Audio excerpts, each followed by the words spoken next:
I pulled into my parents' driveway in suburban Denver, my heart racing with excitement as I grabbed my carefully packed beach bag from the passenger seat. The sunscreen bottle felt warm in my hands, and I could practically taste the pineapple drinks waiting for me in Hawaii. After months of planning and saving every penny from my marketing coordinator salary, this family vacation felt like the perfect reward. I bounded up the familiar concrete steps expecting hugs and last-minute packing chaos. Instead, my mother, Sandra, opened the door with a stone-cold expression that made my stomach drop. "You were never actually on the guest list," she said flatly. "We figured you'd be fine alone." The words hit me like ice water in my veins. I stood there clutching my beach bag, staring at my mother's face for any sign that this was some twisted joke. Behind her, I could see my sister Carla's designer luggage stacked neatly by the staircase, and my brother-in-law, Derek, loading a cooler into their rental car. "What do you mean I'm not on the guest list?" I managed to whisper, my voice cracking despite my efforts to stay composed. "We've been planning this trip for months. I took vacation days. I bought new swimsuits." Sandra stepped back from the doorway, her arms crossed over her floral blouse. "Carla convinced us that the smaller villa would be more economical. 4 bedrooms instead of 5. We decided you wouldn't really fit in with our plans anyway." The casual cruelty in her tone made my knees weak. Through the open door, I could hear Carla's voice drifting from the kitchen, bright and cheerful, as she talked about snorkeling excursions and sunset dinners, the same excursions I had researched and recommended during our family planning calls. "But I helped organize this whole trip," I said, stepping closer to the threshold. "I found the resort. I researched the activities. I sent you all those links to restaurants." Derek appeared behind Sandra, his polo shirt already wrinkled from travel preparation. "Helen, come on, don't make this dramatic. We're trying to have a peaceful family vacation." "Peaceful," I repeated slowly, "by lying to me for months." Carla emerged from the kitchen, her blonde hair pulled back in a perfect ponytail, designer sunglasses perched on her head. She looked past me toward my car as if I were an inconvenient delivery person. "We thought you'd understand," Carla said with that patronizing tone she'd perfected since her wedding 3 years ago. "You're always so busy with work anyway. And honestly, Helen, you can be a bit much sometimes. We wanted this vacation to be about relaxation and family bonding." "I am family," I said, my voice barely audible. "Of course you are," Sandra said quickly, but her eyes were already looking past me toward the street. "We just thought you'd be happier staying home. You know how you get around crowds and new places." The realization crashed over me like a wave. This wasn't a last-minute decision. They had been planning this exclusion for months, while I excitedly participated in group chats about dinner reservations and beach activities. Every family call where we discussed the itinerary, every time I shared my research about Hawaiian culture and hidden gems, they were already plotting to leave me behind. I watched Derek load another suitcase, this one clearly belonging to my father, based on the old American Airlines tags still attached to the handle. Dad emerged from the garage, checking his watch with the methodical precision he brought to everything. "Thomas," Sandra called to him. "Helen stopped by." Dad looked up, his reading glasses sliding down his nose. "Oh, hi, sweetheart. We're just heading out to catch our flight." The normalcy in his voice was the final blow. He genuinely seemed surprised to see me, as if my presence at their departure was unexpected rather than planned, as if I hadn't been part of every conversation about this trip for the past 4 months. "Dad," I started, but Carla cut me off. "We really need to get going. The airport traffic is going to be insane, and you know how Derek gets about being late." Derek nodded solemnly, as if punctuality for their excluding vacation was a matter of life and death. TSA lines are brutal this time of year. I stood there watching my family load their car with luggage I should have helped carry, watching them check their phones for flight updates I should have been receiving too. The beach bag in my hand felt heavier with each passing second. "Well," I said, finally backing down the steps, "have a wonderful time." Sandra's face softened slightly, perhaps recognizing the devastation in my voice. "Helen, don't be upset. We'll send you pictures." Pictures. They would send me pictures of the vacation I had helped plan but wasn't allowed to join. Pictures of the family bonding I wasn't worthy of participating in. I walked back to my car in a daze, their voices fading as they continued their departure preparations. Through my rearview mirror, I watched them gather on the driveway, probably relieved that the uncomfortable confrontation was over. As I drove away, I could see them in my side mirror, standing together as a complete unit, watching my car disappear around the corner. The drive back to my Phoenix apartment felt endless. Every mile gave me more time to process what had just happened, and with each passing exit sign, the reality became more surreal. I kept replaying Sandra's words, searching for some explanation that would make sense of the cruelty. By the time I reached my complex, the sun was setting behind the desert mountains, painting everything in shades of orange that should have felt beautiful, but instead seemed mocking. I dragged myself up 2 flights of stairs to my 1-bedroom apartment, the beach bag still clutched in my hand like evidence of a crime. I dropped onto my couch and stared at the Hawaii guidebook scattered across my coffee table. The yellow sticky notes marking restaurant recommendations felt like artifacts from another life. 3 months of research, vacation day requests, and excited planning, all for a trip I was apparently never invited to join. My phone buzzed against the cushions. A text from my best friend Madison, "Safe travels, can't wait to see all your Hawaii pics." I couldn't bring myself to respond. How do you explain that your entire family conspired to exclude you from a vacation while maintaining the illusion that you were included?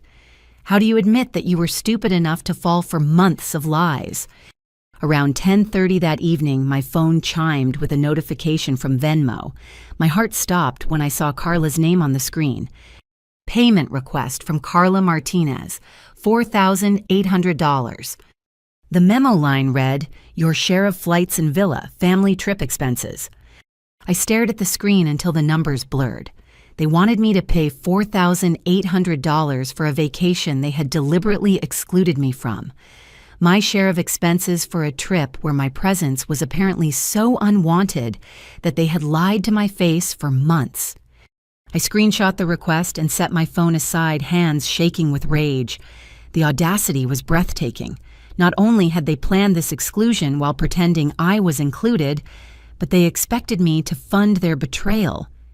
My laptop sat open on the kitchen counter, still displaying my work emails from earlier that day. I opened Facebook and searched for my family's profiles, my stomach churning as I found what I was looking for. Carla's most recent post, uploaded 2 hours ago, finally boarding. Can't wait for our family bonding time in paradise. Sometimes the best trips are the intimate ones. 43 likes already, including several from relatives and family friends who probably had no idea I had been deliberately excluded. The comments were full of heart emojis and have fun messages that felt like salt in fresh wounds. Derek had posted a photo of their boarding passes, carefully angled to hide the names, but clearly showing 4 tickets to Honolulu. 4 tickets for the 4 family members who mattered. The caption read, "Vacation mode activated. No stress, no drama, just family love." No drama, as if I were the source of drama rather than the victim of their calculated cruelty. I scrolled through more posts, finding photos of their airport dinner, their excitement about the flight, their gratitude for quality time with the people who matter most. Each post felt like a deliberate slap, a public celebration of my exclusion. My phone buzzed again. Another Venmo notification, this time from Derek. Payment request $700. Reminder, Helen's portion of resort activities and car rental. $700 more. They were itemizing my exclusion, demanding payment for every aspect of the vacation I wasn't allowed to join. The car rental, I wouldn't use; the activities I wouldn't participate in; the memories I wouldn't be allowed to make. I opened my laptop and started typing a response email to Carla, then deleted it. Started a text message, then deleted that too. Every word I wanted to say felt inadequate for the magnitude of their betrayal. Instead, I opened my banking app and stared at my savings account. The money I had been carefully setting aside for Hawaii sat there like a monument to my stupidity. $1,500 that should have been going toward my own flight and accommodations money I had saved by skipping dinners out and buying generic groceries. Around midnight, my phone rang. Carla's name appeared on the screen, probably calling from some airport lounge or hotel lobby. "Helen," she said when I answered, her voice artificially bright. "Did you see my Venmo request?" "I saw it." "Great. So you can just send that payment whenever. I know it seems like a lot, but we had to upgrade to a nicer villa when we found out the original one had some issues."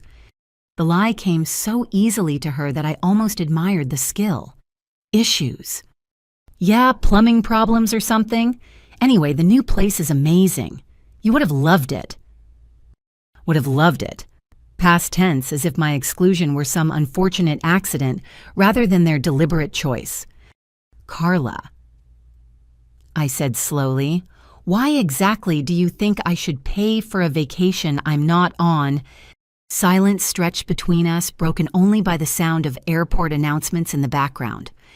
"Well, you were part of the planning," she said finally, "and family trips are a shared expense. You know how Dad feels about everyone contributing equally. Equal contribution for unequal treatment. The mathematics of their logic made my head spin." "I see," I said. "And when exactly were you planning to tell me I wasn't actually invited?" "Helen, don't be dramatic. We told you today." "You told me today that you had been planning this exclusion for months while lying to my face about including me." "We weren't lying. Plans change. The villa situation changed and we had to make adjustments." The casualness in her voice was more infuriating than outright cruelty would have been. She genuinely seemed to believe that her explanation made sense, that their behavior was reasonable and justified. "I have to go," I said. "Have a wonderful vacation." I hung up before she could respond and stared at my phone for a long moment. The Venmo requests sat there like digital bills for services, not rendered payment demands for inclusion I had been denied. Then I opened Venmo and sent Carla exactly $1 with a memo that would change everything. "You'll have a surprise." The satisfaction of sending that single dollar payment felt like the first breath of air after drowning. I sat in my dark apartment, the glow from my phone screen illuminating my face as I stared at the transaction confirmation. $1.00 with a message that carried more weight than they would understand until it was too late. Within minutes, my phone started buzzing with calls and messages. First Carla, then Derek, then my parents, as the news of my insult spread through their vacation group chat. Carla's text arrived first. "Are you kidding me right now? $1, this is so typical of your petty behavior." Then Derek, "Helen, we're trying to enjoy our family time. Please don't create drama from across the country." Dad's message was more measured. "Sweetheart, I think there's been a misunderstanding. Can we talk when we get back?" But it was Mom's text that revealed the true scope of their manipulation. "Your father and I are very disappointed in your selfishness. We raised you better than this. Your cousin Jessica called asking why you weren't coming, and we had to explain that you chose to stay home rather than contribute to family expenses." Chose to stay home. They had told our extended family that I had opted out of the vacation, making me look like the selfish family member who couldn't be bothered to join their bonding experience. The lie was so complete, so carefully constructed, that even our relatives believed I was the problem. I screenshot every message and started a folder on my phone labeled Family Lies. If they wanted to play games with the truth, I would document every move they made. Around 2 a.m, Carla called again. I let it go to voicemail, then played back her message. "Helen, I don't know what your problem is, but you're ruining our vacation before it even starts. Mom is crying because of your behavior, and Dad is talking about cutting the trip short to deal with your drama. Is this really what you want to destroy our family time because you're upset about a simple financial contribution?" The reversal was masterful. Somehow I had become the villain in a story where I was the victim. My reaction to their betrayal was now evidence of my character flaws, proof that they had been right to exclude me in the first place. I called my cousin Jessica in Colorado, knowing she would be awake because of her night shift job at the hospital. "Helen," she answered on the first ring, "I was just thinking about you. Your mom said you decided to skip Hawaii to focus on work. That seems so unlike you." "What exactly did she tell you?" "Just that you felt the vacation would be too stressful with your job situation, and you preferred to stay home and save money. She seemed really sad about it, said the family wouldn't be the same without you there." The manipulation was even more sophisticated than I had realized. They hadn't just excluded me. They had crafted a narrative that made me look like the one who had abandoned the family. My mother's sadness about my absence was probably genuine, since she had convinced herself that the lie was true. "Jessica," I said carefully, "did Mom mention anything about villa capacity or booking issues?" "No, nothing like that. She just said you were going through some personal stuff and needed space from family obligations." Personal stuff. Family obligations. They had pathologized my absence, turning their exclusion of me into my need for distance. The story they told made them seem caring and understanding, while portraying me as troubled and antisocial. After I hung up with Jessica, I spent the next hour calling and texting other family members. The story was consistent across every conversation. According to my parents and Carla, I had voluntarily removed myself from the Hawaii plans due to work stress and personal issues. Some relatives even offered words of encouragement about taking care of my mental health and not overcommitting to family events. The gaslighting was so complete that I started to question my own memory of events. Had there been signs that I was supposed to decline the invitation? Had I misunderstood something fundamental about the planning process? Then I remembered the group chat messages I had saved, the excitement in my voice during planning calls, the research documents I had shared with enthusiasm. There was no ambiguity in my participation or my desire to join the vacation. They had deliberately deceived me and then lied to our extended family about the deception. By sunrise, my phone had accumulated 17 missed calls and 42 text messages from various family members. Some were confused relatives asking for clarification about my absence. Others were angry messages from my immediate family, demanding that I stop creating problems and pay your fair share like an adult. The financial pressure was escalating too. Derek had sent 2 additional payment requests, $300 for Helen's share of airport parking and transportation, and $200 for vacation insurance coverage for 4 people. They were nickel and diming me for every expense associated with a trip I wasn't on, as if my exclusion entitled them to free money rather than freeing me from financial obligation. I looked at my reflection in the bathroom mirror that morning and saw someone I barely recognized. My eyes were red from crying and lack of sleep, my hair was disheveled from hours of restless pacing, and my face carried an expression of hurt that seemed carved in stone. But underneath the pain, something else was building, a cold anger that felt different from anything I had experienced before. This wasn't the hot rage of a moment. It was the steady burn of someone who had finally seen the truth about people she loved. I made coffee with hands that had stopped shaking and opened my laptop to begin researching something I never thought I would need: family law attorneys who specialized in financial fraud and emotional abuse cases. The search results were more extensive than I had expected, suggesting that my situation was far from unique. Support groups, legal resources, and counseling services for adults dealing with family financial manipulation filled my screen. As I read through articles about inheritance fraud, financial coercion, and family gaslighting, pieces of a larger puzzle began clicking into place. The pattern of exclusion hadn't started with Hawaii. It had been building for years through smaller incidents that I had dismissed as misunderstandings or coincidences. My phone buzzed with another message from Carla this time, including a photo of their hotel room overlooking the ocean. "This could have been your view if you weren't being so stubborn about paying your share.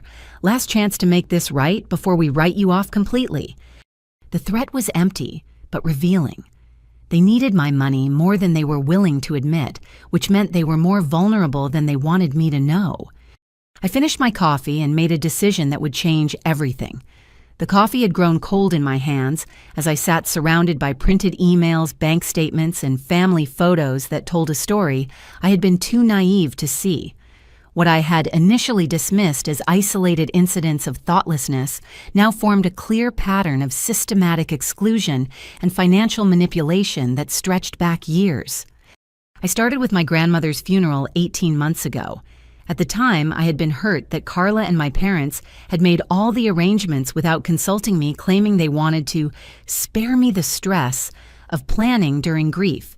They had chosen an expensive funeral home, upgraded the service package, and selected costly flowers and catering, then divided the bill 4 ways, including my portion.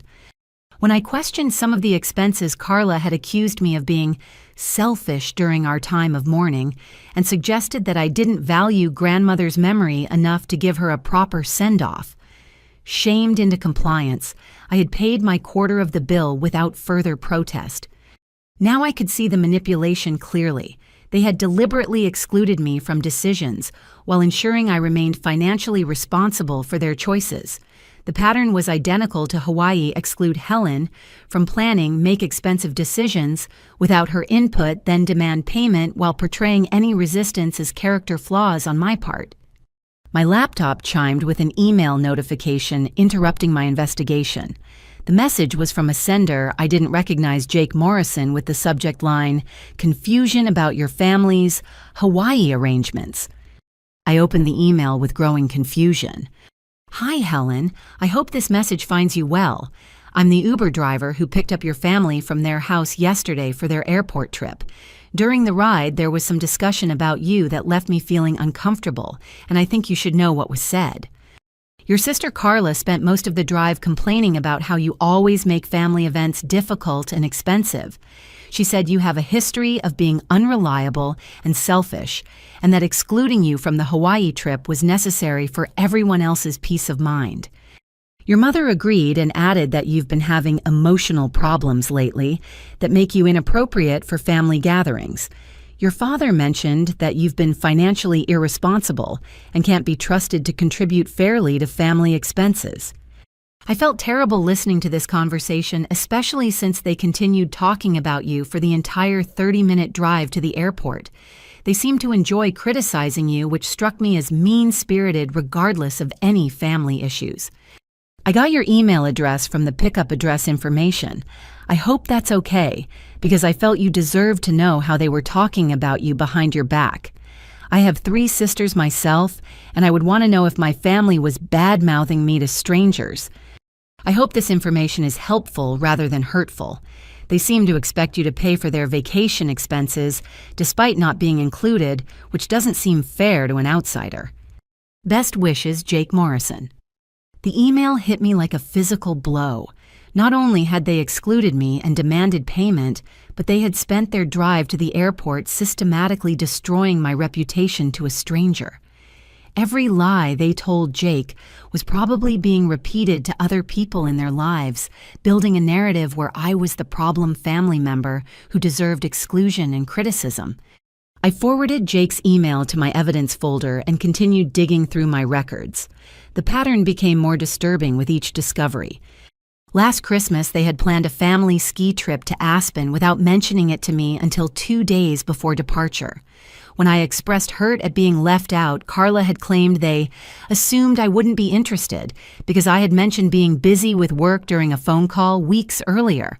They had demanded I pay for my share of the lodge rental, despite not using the space, arguing that my last-minute decision not to participate shouldn't penalize the rest of the family financially.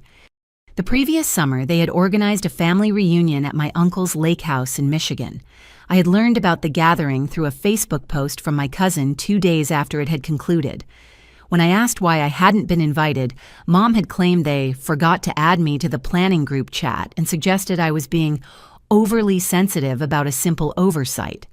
Later, I received a request to pay for my share of the catered barbecue and boat rental because I was technically part of the guest count, even though you couldn't make it. Each incident followed the same script: exclude Helen from planning, make expensive decisions, demand financial contribution, gaslight any resistance by portraying Helen as difficult, unreliable, or selfish. My phone rang, interrupting my investigation. Jessica's name appeared on the screen. "Helen, I've been thinking about our conversation last night and something doesn't add up." she said without preamble. "I called Aunt Linda to chat about the Hawaii thing, and she mentioned that your mom told her a completely different story about why you're not there." My stomach dropped. What did she tell Linda? That you had gotten into a big fight with Carla about wedding planning expenses and stormed out of family activities. She said you've been holding a grudge and refusing to participate in family events for months. Another lie, another version of events designed to make me look like the aggressor. They weren't just excluding me. They were actively destroying my relationships with extended family by spreading different stories about my supposed bad behavior. "Jessica, I haven't spoken to Carla about wedding planning in over a year. Her anniversary was last month and I sent a gift and card." "I know," Jessica said quietly. "That's why I'm calling. Something is really wrong here, Helen. The stories don't match and none of them sound like the person I know you to be." After hanging up with Jessica, I called Linda directly. Her version of events was even more damaging than Jessica had indicated. "Helen, sweetheart, your mother is very worried about you," Linda said in the tone people use for discussing mental illness. "She said you've been having some kind of breakdown and lashing out at family members. She mentioned that you've been making unreasonable financial demands and threatening legal action over imaginary grievances." Threatening legal action. They were already building a defense against the possibility that I might fight back, portraying any potential legal response as evidence of my instability, rather than a reasonable reaction to their abuse. "Linda, has anyone in the family actually spoken to me in the past 6 months?" Silence stretched across the line. "Well, no, but your mother said you weren't taking calls or responding to messages." "I've answered every call and responded to every message from family members. The only people I haven't been hearing from are the ones who are apparently spreading these stories about me." "Oh," Linda said softly. "Oh dear." I spent the next several hours making similar calls to aunts, uncles, and cousins. The web of lies was extensive and carefully crafted. Different relatives had been told different stories, but all the narratives painted me as unstable, selfish, or aggressive. Some had been told I was having financial difficulties and asking family for loans. Others heard that I was jealous of Carla's marriage and causing problems at family gatherings. The most sophisticated lie had been told to my Uncle Robert, who worked in mental health counseling. Mom had apparently called him seeking professional advice about how to handle a family member who was having paranoid episodes and making accusations about being excluded from family activities. Robert had offered to speak with me professionally, which Mom had declined, saying I wasn't ready to accept help. The manipulation was so thorough that my own family believed I was mentally ill rather than the victim of systematic abuse. They had created an entire alternative reality where my valid concerns were symptoms of psychological problems, and my hurt feelings were evidence of character defects. As evening approached, I sat surrounded by evidence of a conspiracy I never could have imagined. Phone records showing no missed calls from family members who claimed I wasn't responding. Email threads revealing my enthusiastic participation in Hawaii planning up until the day of departure.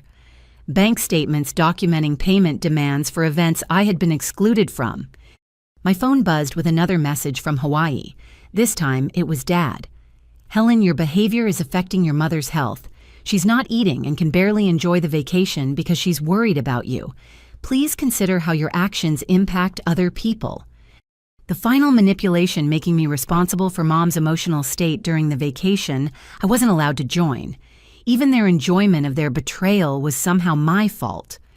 I took a screenshot of Dad's message and added it to my evidence collection.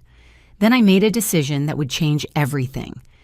I opened my laptop and began researching private investigators who specialized in family financial fraud. If my family wanted to play games with the truth, I would make sure I had all the facts before making my next move. The private investigator I contacted specialized in inheritance disputes and family financial crimes. During our phone consultation, she assured me that documentation of systematic exclusion, combined with financial demands, could constitute grounds for both civil and criminal action. Families who engage in this kind of behavior rarely limit it to one victim or one type of fraud, she explained. If they're comfortable lying to extended family about you, they're probably comfortable lying about other things too. Financial manipulation often involves multiple layers of deception. She was right to be thorough. What I discovered over the next several hours would reveal that Hawaii was just the tip of an iceberg that had been growing beneath my family's surface for years. The surprise I had promised them was going to be bigger than anything I had originally planned. The private investigator's name was Sarah Chen, and her office in downtown Phoenix looked more like a therapist's waiting room than what I had expected from someone who specialized in family financial crimes. Soft lighting, comfortable chairs, and strategically placed tissue boxes suggested she dealt with a lot of emotional devastation in her line of work. Family financial abuse is more common than people realize, Sarah explained as she reviewed the documentation I had brought. The emotional component often overshadows the financial crimes, making victims reluctant to pursue legal action. She spread my evidence across her desk like pieces of a puzzle, screenshots of payment, demands, email threads showing my exclusion from planning witness testimony from Jake the Uber driver, and documentation of the lies told to extended family members. What I'm seeing here suggests a pattern of systematic exclusion combined with financial exploitation. She continued making notes in a leather portfolio. But there's usually more to these cases than what appears on the surface. What do you mean? Families who are comfortable with this level of manipulation rarely limit themselves to vacation expenses. They often have their hands in larger financial pots that belong to other family members. My stomach clenched as I thought about grandmother's estate. Where would you suggest we start looking? Public records, estate documents, property transfers, business filings. If your family has been manipulating shared finances, there will be a paper trail. Sarah's assistant brought us coffee while she explained the investigation process. Within 72 hours, she would have a preliminary report on any financial irregularities involving my immediate family members. The cost was steep, but I had the Hawaii money sitting in my account with nowhere else to spend it. One more thing, Sarah said as I prepared to leave. Don't change your behavior patterns yet. If they suspect you're investigating, they might take steps to hide evidence or destroy documents. I drove home feeling like a character in someone else's story. 3 days ago, my biggest concern had been remembering to pack enough sunscreen. Now I was hiring investigators to uncover financial crimes committed by my own family. My phone buzzed constantly with updates from Hawaii. Carla had apparently decided to wage a social media campaign designed to make me look petty and unreasonable. Her latest Instagram story showed the family enjoying a sunset dinner with the caption, "When someone's negativity tries to ruin your joy, but you choose gratitude instead." The passive-aggressive messaging was so transparent, it would have been funny if it weren't so cruel. She was positioning herself as the victim of my negativity while enjoying the vacation I had been excluded from and billed for. Derek had posted a photo of their hotel room service breakfast with the caption, "Family time hits different when everyone present actually wants to be there." Everyone present, as if my absence were voluntary rather than imposed. But it was Mom's Facebook post that revealed the true depth of their manipulation, praying for family members who are struggling with anger and resentment. Sometimes the greatest gift we can give someone is space to work through their personal issues. Missing my daughter Helen, but respecting her need for distance during this difficult time in her life. The post had generated dozens of sympathetic comments from family, friends, and relatives. People were offering prayers for my healing and praising Mom's wisdom and patience in dealing with my apparent psychological breakdown. I screenshot the post and forwarded it to Sarah along with a text message, "The gaslighting campaign has gone public." Her response came back immediately, "This is helpful evidence. Save everything they post." Around midnight, my phone rang with a number I didn't recognize. When I answered, a woman's voice asked, "Is this Helen Parker?" "Yes, who's calling?" "My name is Diana Wells. I'm a paralegal with Morrison and Associates. We handle estate planning and inheritance disputes. I'm calling because your name has come up in some research we've been conducting." My blood turned to ice. Research about what? Your grandmother's estate. There appear to be some discrepancies in the distribution documentation, and we wanted to verify some information with you. What kind of discrepancies? According to the original will, you were designated to receive a specific bequest of $15,000, plus a 1/3 interest in a rental property in Scottsdale. However, the final distribution documents show that you declined both inheritances in favor of having the assets transferred to your sister Carla. The room started spinning around me. I never declined anything. I was never even told about a property. That's what we were afraid of, Diana said quietly. Can you come in tomorrow morning? We need to discuss some documents that appear to have your signature but may not be legitimate. After Diana hung up, I sat in my dark apartment staring at the wall until sunrise. $15,000 in property ownership. Assets that should have been mine apparently signed away without my knowledge or consent.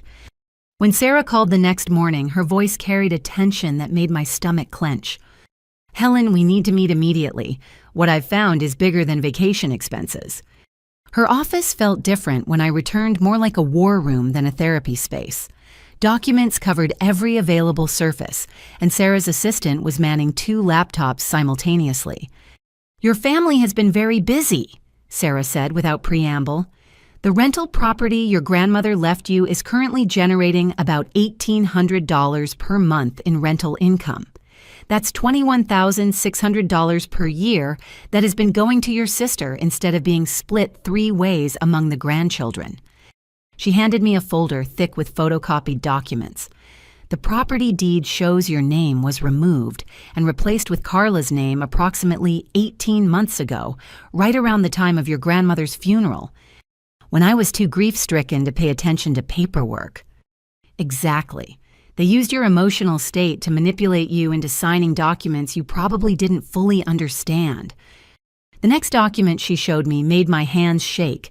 It was a notarized form bearing my signature stating that I voluntarily relinquished all claims to grandmother's rental property and additional cash bequest in favor of consolidating the estate assets with my sister. I never signed this, I whispered, staring at handwriting that looked like mine but felt foreign.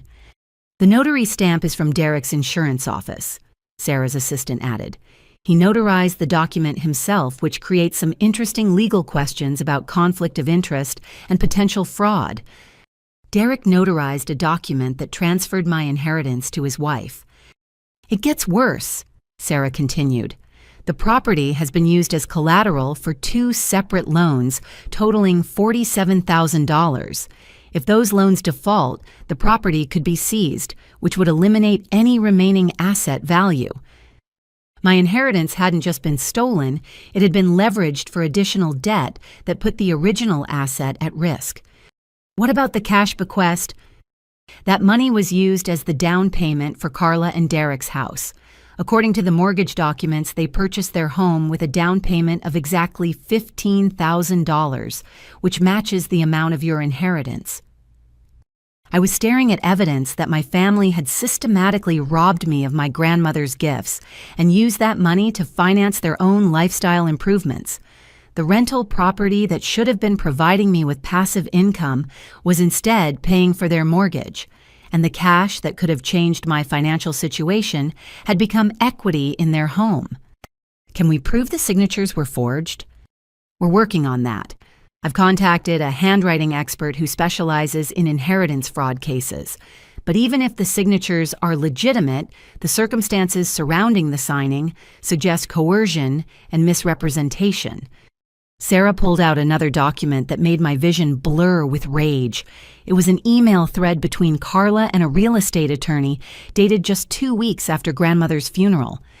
Carla wrote to the attorney asking about the quickest way to consolidate Helen's inheritance interests before she has time to think about it too much. The attorney responded with step-by-step instructions for getting you to sign away your rights while you were still emotionally vulnerable. She planned this before I even finished grieving. It appears that way. The attorney's email specifically mentions taking advantage of your emotional state and tendency to defer to family authority to accomplish the transfer. The cold calculation behind their theft was more devastating than the financial loss itself. They had weaponized my grief and my trust in family to rob me of assets that could have changed my life.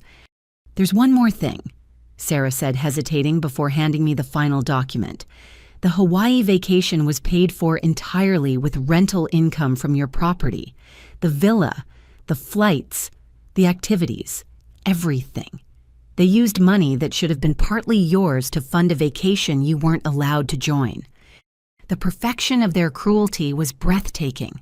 They had stolen my inheritance, used it to pay for a family vacation, excluded me from that vacation, then demanded that I pay additional money to cover expenses they had already funded with my stolen assets. What are our options? Civil litigation for inheritance fraud, criminal charges for forgery and theft, and immediate action to freeze the property assets before they can be further leveraged or sold. Sarah's phone buzzed with a text message. She glanced at the screen and frowned. "That was my contact at the courthouse. Carla just filed paperwork this morning to refinance the rental property with a much larger loan amount. They're trying to extract maximum equity before anything can be challenged." "Can they do that?" "Not if we act fast. I'm calling the judge's emergency line right now to request an immediate asset freeze." As Sarah made her calls, I sat surrounded by evidence of betrayal so complete it felt like discovering that gravity worked backward. Every assumption I had made about my family's basic decency had been systematically dismantled by documents bearing official seals and legal stamps. My phone buzzed with another message from Hawaii, this one from Dad. "Helen, we're having such a wonderful time here. The weather is perfect and we're making memories that will last a lifetime. I hope you're using this time alone to reflect on what's truly important in relationships." What's truly important in relationships? Like honesty, trust, and not stealing someone's inheritance to pay for vacations they're excluded from. I screenshot Dad's message and added it to my evidence file. Every word they sent me now felt like additional proof of their calculated cruelty. "Good news," Sarah announced as she hung up her phone. "Judge Martinez has issued a temporary restraining order freezing all assets related to your grandmother's estate, pending a full investigation. Carla's refinancing attempt has been blocked. What happens now? Now we gather more evidence, file formal charges, and prepare for your family to discover that their victim isn't as helpless as they assumed." The surprise I had promised them was about to become much bigger than a $1 payment. They had spent years stealing from me, while making me believe I was the problem in the relationship. It was time for them to learn what real consequences looked like. The emergency court hearing was scheduled for the following Monday, which gave me exactly 4 days to prepare for legal warfare against my own family, while they lounged on beaches funded by my stolen inheritance. The irony would have been amusing if it weren't so personally devastating. Sarah recommended that I maintain normal communication patterns to avoid alerting them to our investigation. "Let them enjoy their vacation," she advised. "Overconfident criminals make more mistakes." But maintaining normalcy felt impossible when every message from Hawaii felt like salt being poured into open wounds. Carla's latest Instagram story showed her getting a spa treatment with the caption, "Self-Care Sunday because some people's drama can't touch your peace." My drama. She was literally being pampered with money stolen from my inheritance while characterizing my reaction to their theft as drama. Derek had posted a video of them parasailing with the soundtrack, "Living My Best Life." The comments were full of family friends praising their well-deserved vacation and asking when I would be joining them. Cousin Jessica had apparently seen the posts and commented, "Where's Helen? I thought this was supposed to be a family trip." Carla's response was swift and calculated. Helen chose to focus on her career instead. We're respecting her decision to prioritize work over family time. Another lie crafted to make me look like the workaholic who valued money over relationships. The narrative was so consistent across their posts that they had clearly coordinated their messaging strategy. Mom's Facebook updates were particularly sophisticated in their manipulation. Her latest post included a photo of the family at dinner with the caption, "Grateful for children who understand that family love means supporting each other's choices, even when those choices involve sacrifice and distance." Supporting each other's choices, as if my exclusion were a choice I had made rather than a betrayal they had orchestrated. The comments on Mom's post revealed how successfully they had manipulated our extended family's perception of the situation. Aunt Linda wrote, "Sandra, you're such a wise mother to give Helen space to work through her issues." Uncle Robert added, "Sometimes the most loving thing we can do is step back and let someone find their own path." They had turned my victimization into my choice, my exclusion into my preference, my hurt into my character flaw. The gaslighting was so complete that even sympathetic relatives were congratulating my family for respecting boundaries I had never established. But their social media campaign also provided valuable evidence for our case. Every post about their vacation being funded by the rental property income created documentation of their use of stolen assets. Sarah's team was systematically screenshotting and cataloging each update. "They're building our case for us," Sarah observed during one of our daily check-ins. "Criminals who flaunt their crimes on social media make prosecutors very happy." Meanwhile, my own investigation was revealing additional layers of their deception. I spent Tuesday evening going through old financial documents and found 3 separate occasions when I had been charged for family expenses related to events I hadn't attended. Last year's Mother's Day brunch at an expensive restaurant where they had ordered champagne and upgraded to the premium menu, then split the bill 5 ways, including my portion despite my being out of town for work. When I questioned the charge, Carla had insisted that family celebrations are everyone's responsibility regardless of attendance. The previous Christmas, they had hired a professional photographer for family portraits at my parents' house. I had been working that day and couldn't attend the session, but they had charged me $200 for Helen's share of photography costs. When I asked why I owed money for photos I wasn't in, Derek had explained that the photographer's fee was based on family size and you're part of the family even when you can't participate. Most revealing was a charge from 2 years ago for Dad's 60th birthday party. They had rented a private dining room at his favorite steakhouse and invited 20 people for a celebration I hadn't been told about until the day before. Unable to attend on such short notice, I had sent a thoughtful gift and handwritten card. 2 weeks later, Carla had sent me a payment request for $350 as Helen's portion of Dad's birthday dinner expenses. The pattern was clear and consistent: exclude Helen from planning, make expensive decisions without her input, then demand payment while portraying any resistance as selfishness or family disloyalty. Wednesday brought a breakthrough that changed everything. Sarah called me at work with barely contained excitement in her voice. "Helen, you need to sit down. We found something that makes the inheritance theft look small." I closed my office door and prepared for another devastating revelation. Your grandmother's estate included more than just the rental property and cash bequest. There was also a life insurance policy with a death benefit of $75,000, with you listed as one of 3 equal beneficiaries. My legs felt weak. I was never told about any life insurance. Because you were never supposed to find out about it. The beneficiary distribution should have been $25,000 each to you, Carla, and your parents. Instead, the full $75,000 was paid to Carla as the sole surviving beneficiary. How is that possible? Someone submitted a death certificate for you along with the insurance claim declaring you deceased and therefore ineligible to receive benefits. The words didn't make sense at first. They declared me dead. According to the insurance company's records, Helen Parker died in a car accident 6 months before your grandmother's death. The death certificate appears to be a sophisticated forgery, complete with official seals and signatures. I was staring at evidence that my family had literally killed me off on paper to steal my insurance benefits.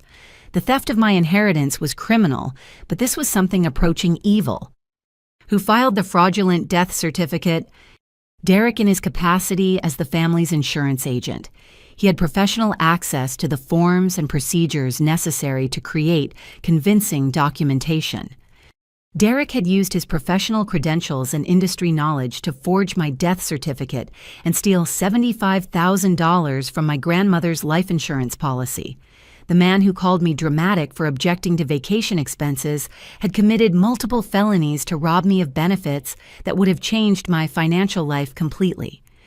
Sarah, how much money are we talking about in total? Between the rental property income, the stolen cash bequests, the fraudulent insurance claim, and the various expense manipulations we've documented, you've been defrauded of approximately $137,000 over the past 18 months. $137,000.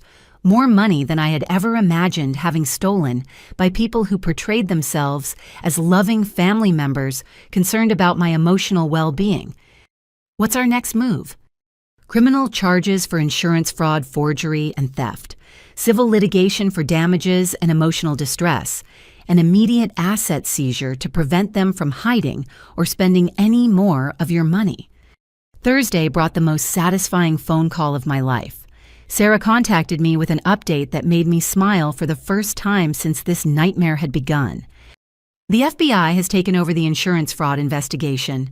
Derek's professional licenses are being suspended pending criminal proceedings, and all of their bank accounts have been frozen. They're in Hawaii with frozen bank accounts. As of this morning, yes. They'll discover the account freezes when they try to pay for meals activities or their hotel checkout. The timing was perfect. They would spend their final days in paradise discovering that their access to stolen money had been cut off, leaving them stranded with expenses they couldn't pay and questions they couldn't answer. There's more, Sarah continued. The hotel where they're staying called this morning asking about payment guarantees. Apparently, their credit cards are being declined, and they're requesting alternative payment methods for their remaining charges. My family was about to discover that crime doesn't pay literally. Their vacation funded by stolen assets was turning into a financial nightmare that would follow them home and into courtrooms. But I wasn't finished with them yet. If they wanted to play games with truth and perception, I was prepared to show them what real strategy looked like. I opened my laptop and began booking travel arrangements that would turn their paradise into a confrontation they would never forget. The surprise I had promised them was about to arrive in person. The first-class seat to Honolulu had cost me nearly $3,000, but it felt like the best money I had ever spent. As the plane descended toward the Hawaiian Islands, I reviewed the legal documents Sarah had prepared for our confrontation. Restraining orders, asset seizure notices, and criminal complaints that would transform their vacation from paradise into a legal nightmare. Sarah had initially advised against the trip. Let law enforcement handle the confrontation, she had suggested. Flying to Hawaii to confront them could be seen as harassment. But I needed to see their faces when the truth finally caught up with them. After months of lies, manipulation, and theft, they deserved to experience the shock of discovery in the paradise they had purchased with my stolen inheritance. The resort where they were staying was a luxury property on Maui's western shore, the kind of place that charged $500 per night for ocean view rooms. I had booked myself into the presidential suite using money from my secret savings account, the one I had been building since discovering their pattern of financial manipulation. The irony was perfect. While they struggled with frozen accounts and declined credit cards, I would be staying in the most expensive accommodation the resort offered. My taxi driver was chatty, a local man named David, who seemed genuinely interested in my story when I mentioned that I was surprising family members who thought I couldn't afford to visit Hawaii.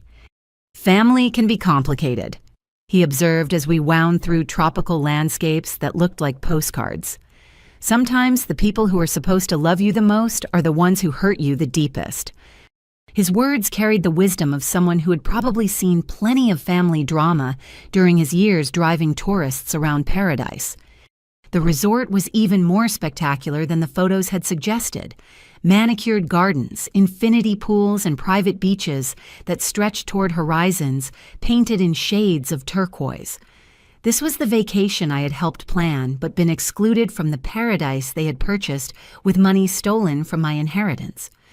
The front desk manager, a professional woman named Patricia, greeted me with the kind of warmth reserved for guests staying in premium suites, but her expression shifted when I mentioned my family members who were already guests at the resort.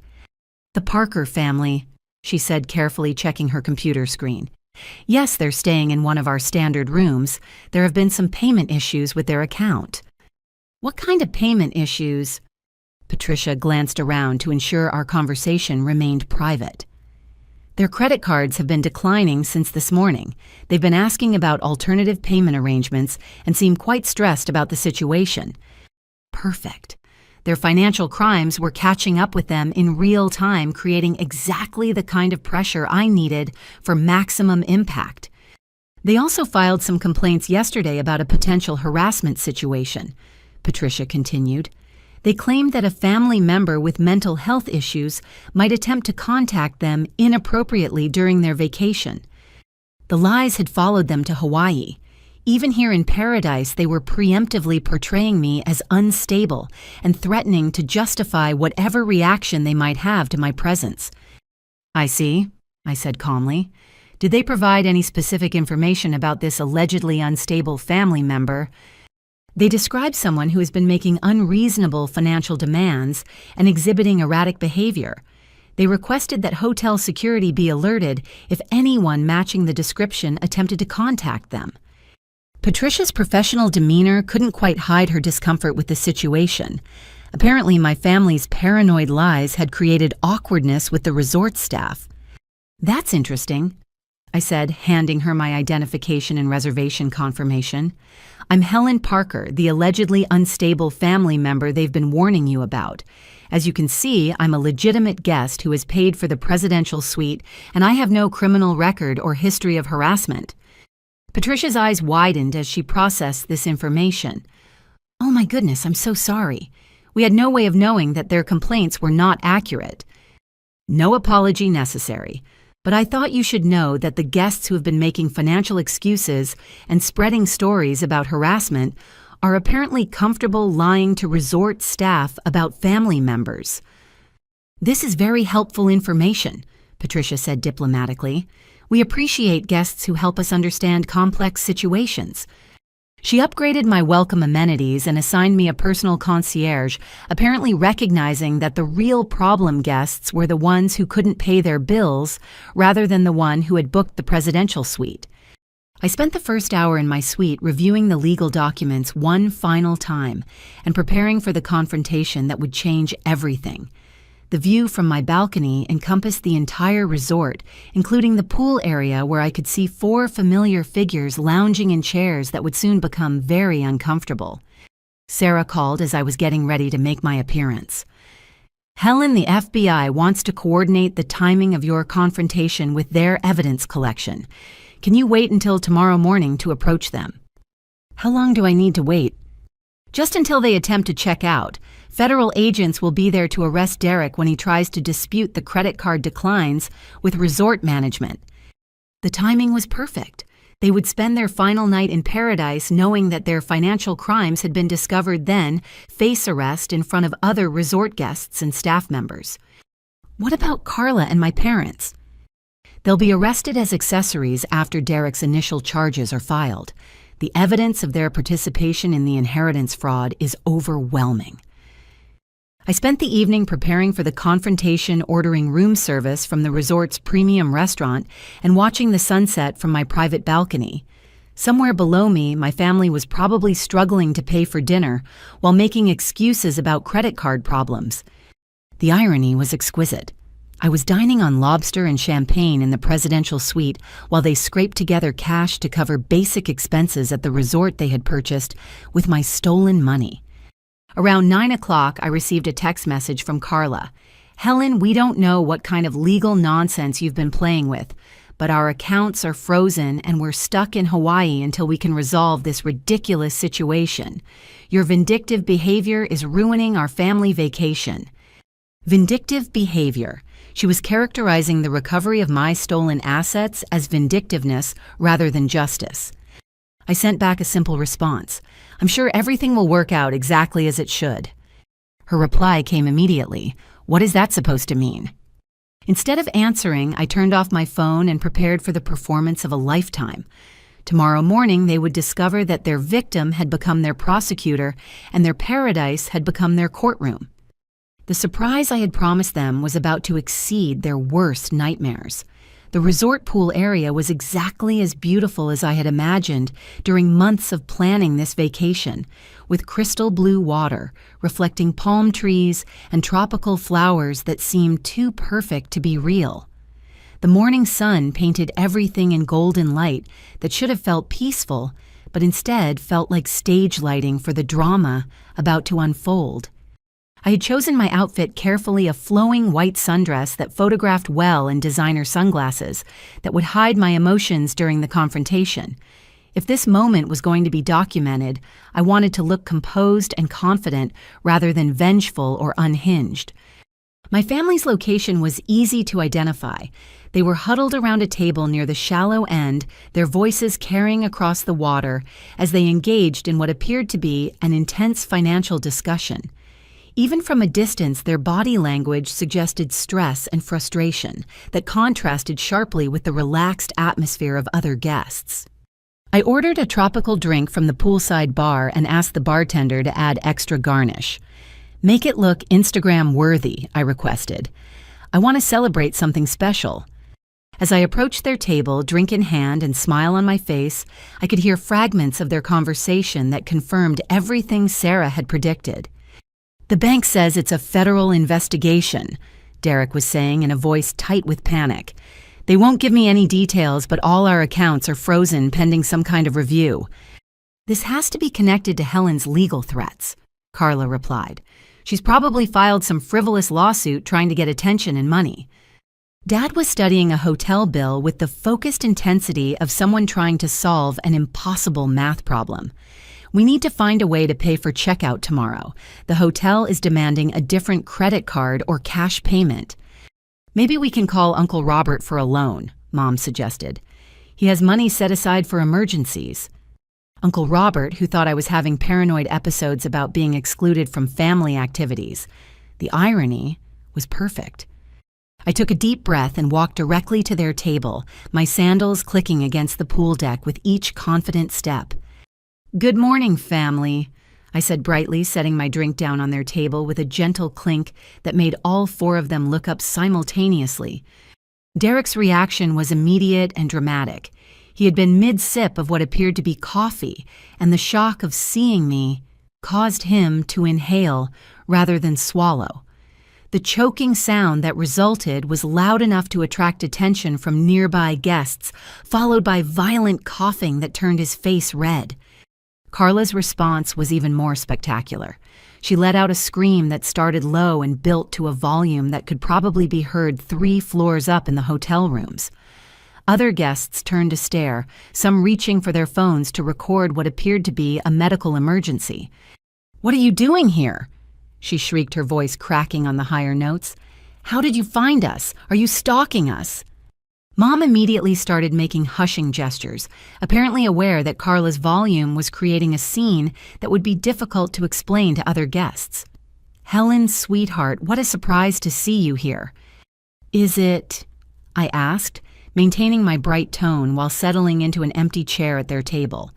Because I distinctly remember being told this was a family vacation. I'm family, so here I am. Dad was staring at me with the expression of someone trying to solve a puzzle with missing pieces. "How did you afford to come to Hawaii? I thought you were having financial difficulties." "Financial difficulties," I repeated thoughtfully. "That's interesting, Dad. What gave you the impression I was struggling with money?" The silence that followed was broken by the sound of resort security approaching our table. 2 uniformed officers had apparently been summoned by the commotion of Carla's screaming. "Is everything all right here?" The older officer asked, his attention focused on Carla, who was still breathing heavily from her dramatic reaction. "These guests have been making complaints about harassment," the younger officer added, consulting a small notebook. "Ma'am, are you the family member they've been concerned about?" I handed him my room key and identification. I'm Helen Parker, staying in the presidential suite. These are my family members who appear to be surprised by my presence at a resort where I'm a legitimate paying guest. The officers exchange glances as they process this information. Clearly, my family's previous complaints about a potentially dangerous relative didn't align with the composed woman in designer clothing who was staying in the resort's most expensive accommodation. Actually, the older officer said, consulting his own notes, "We've been asked to monitor this family for payment disputes with the hotel. Their credit cards have been declining, and management is concerned about their ability to settle their account." The humiliation was perfect. Instead of rescuing my family from harassment by a mentally unstable relative, security was revealing their financial problems to other guests and questioning their ability to pay for their vacation. "Payment disputes," I said thoughtfully, loud enough for nearby guests to overhear. "That sounds stressful. I hope it doesn't interfere with your enjoyment of this beautiful resort." Derek found his voice, though it was still hoarse from his choking episode. "Helen, whatever legal problems you've created for us, we can resolve this like adults when we get home." "Legal problems I've created," I repeated slowly. "Derek, that's a fascinating perspective. What legal problems do you think I've created?" Carla was frantically texting someone, probably trying to contact a lawyer or bank representative who could explain their frozen accounts. "You've obviously filed some kind of fraudulent complaint to freeze our assets. This is financial harassment." "Financial harassment?" I mused, taking a sip of my tropical drink. "Help me understand that term, Carla. Is that when someone demands payment for vacations they're excluded from, or when someone steals inheritance money to fund family trips?" The color drained from Dad's face. "Helen, what are you talking about?" "I'm talking about grandmother's rental property that I was supposed to inherit a third of, but somehow ended up entirely in Carla's name.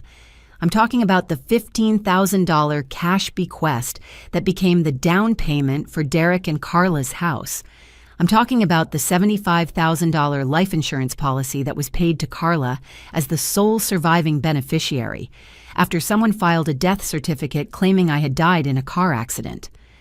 My voice remained calm and pleasant, but the words landed like explosions at their table. Other guests were now openly listening to our conversation, their own discussions forgotten in favor of what sounded like a real-life crime drama unfolding over morning cocktails. Mom's hands started shaking. "That's impossible. You signed the paperwork voluntarily. You said you didn't want the responsibility of property management." "Show me the paperwork, Mom. Show me my signature on documents I supposedly signed voluntarily." The security officers were now taking notes, apparently recognizing that this conversation involved potential criminal activity rather than simple family dysfunction. "Ma'am," the older officer said to me, "do you have documentation of these financial claims?" I reached into my beach bag and pulled out a folder containing copies of the most damaging evidence: bank records, property transfers, insurance claims, and forensic analysis of allegedly forged signatures. As I spread the documents across their table, my family's expressions shifted from confusion to horror to desperate panic. The evidence was comprehensive and undeniable, transforming their tropical paradise into a prosecutor's exhibit hall. "This is all legal paperwork," I continued in the same pleasant tone, "filed with proper authorities, investigated by qualified professionals, and documented by federal agents who are very interested in cases involving inheritance fraud and insurance crimes." Derek was now visibly sweating despite the comfortable morning temperature. "Those documents are taken out of context. Everything we did was legal and properly documented." "Including filing a fraudulent death certificate to steal my insurance benefits?" I asked brightly, because the FBI has some questions about that particular document, Derek. Something about using your professional credentials to forge official death records. The mention of federal agents caused a ripple of excitement among the eavesdropping guests. Several people were now openly recording our conversation with their phones, apparently recognizing that they were witnessing something more dramatic than typical vacation entertainment. Carla was crying now, her carefully applied makeup running in dark streaks down her cheeks. "Helen, please, we can work this out. Family doesn't destroy family over money. You're absolutely right, I agreed. Family doesn't steal inheritance money to fund vacations that exclude other family members. Family doesn't forge death certificates to claim insurance benefits. Family doesn't spread lies about mental health issues to justify financial crimes. The resort manager approached our table Patricia from the front desk, walking beside him with an expression of professional concern. Mr. and Mrs. Martinez, the manager said formally, we need to discuss the outstanding balance on your account. Your payment methods are being declined, and we require immediate resolution before your checkout tomorrow. We're working on it, Derek said desperately. There's been a misunderstanding with our bank. A federal investigation isn't a misunderstanding, I said helpfully.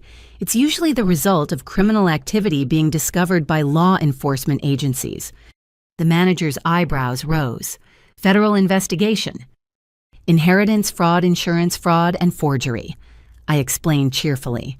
The kind of crimes that result in asset freezes while prosecutors build their cases. Patricia stepped forward with a tablet in her hands.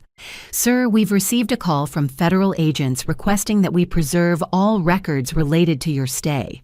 Apparently, this resort visit is being funded by assets connected to criminal activity. They bought this vacation with money stolen from my grandmother's estate. I added in case anyone was confused about the connection.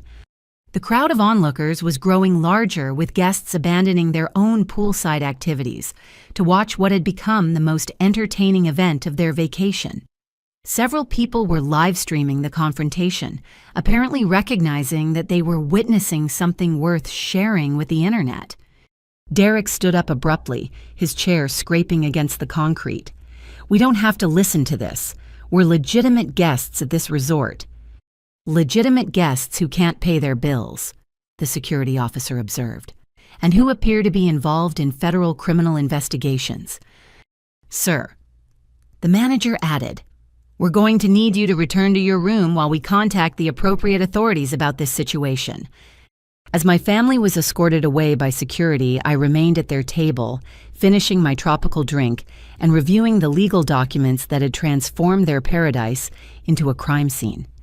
Other guests approached me with expressions of amazement and sympathy. A woman from Minnesota bought me another drink. A retired couple from Texas offered to serve as witnesses if I needed testimony about the confrontation. The surprise I had promised them was exceeding even my expectations. By tomorrow morning, their arrest would be the talk of the resort, and their criminal behavior would be documented by dozens of witnesses who had captured everything on video. Justice served poolside with a tropical garnish tasted better than I had ever imagined. The resort business center had become my temporary war room, complete with high-speed internet, a printer, and enough privacy to coordinate the final phase of my family's downfall. Sarah was on speakerphone, walking me through the legal documentation that would transform their Hawaiian nightmare into a federal case. The FBI agents will arrive at the resort this afternoon, she explained. They want to coordinate Derek's arrest with the local authorities to ensure everything is properly documented. What about the others? Carla will be arrested as an accessory to the insurance fraud. Your parents are being charged as co-conspirators in the inheritance theft. All 4 of them will be extradited back to Arizona to face the charges there. I was taking notes on resort stationery, the tropical letterhead providing surreal contrast to the criminal charges being outlined. How solid is our case? Overwhelming. The handwriting analysis confirmed that your signatures were forged on the inheritance documents. The insurance company has provided full cooperation since discovering the fraudulent death certificate, and Derek's professional licenses give us clear evidence of his ability to create convincing forgeries. Through the business center windows, I could see hotel security maintaining a discreet presence near the pool area, where other guests were still discussing the morning's confrontation. Several people had approached me throughout the day, sharing their own stories of family financial abuse and expressing support for my decision to pursue justice. There's something else, Sarah continued. The local FBI office has been investigating Derek's insurance practice for months. Apparently, you're not the only client who has experienced suspicious claim handling and document irregularities. He's done this to other people. Multiple clients have reported similar issues with inheritance claims, beneficiary distributions, and policy documentation. Your case is the one that finally gave them enough evidence to move forward with charges. The scope of Derek's crimes was expanding beyond my family's theft into a pattern of professional misconduct that had victimized numerous clients. My decision to fight back was apparently exposing a much larger criminal enterprise. Patricia knocked on the business center door, her expression mixing professional courtesy with genuine concern. "Ms. Parker, there are federal agents here to speak with you. They're in the executive conference room whenever you're ready." The FBI agents were exactly what I had expected from television shows, serious, well-dressed, and carrying briefcases that probably contained enough evidence to send my family to prison. Agent Martinez was a woman in her 40s, with the kind of calm confidence that suggested extensive experience with white-collar crime. Agent Thompson was younger, with a laptop and multiple phones that kept buzzing with updates. "Ms. Parker." Agent Martinez began, "We appreciate your cooperation in this investigation. The evidence you've provided has been instrumental in building our case against your family members. What happens next? We'll arrest Derek this afternoon when he attempts to dispute the hotel charges with management. Carla will be arrested simultaneously to prevent her from destroying evidence or contacting accomplices. Your parents will be taken into custody tomorrow morning."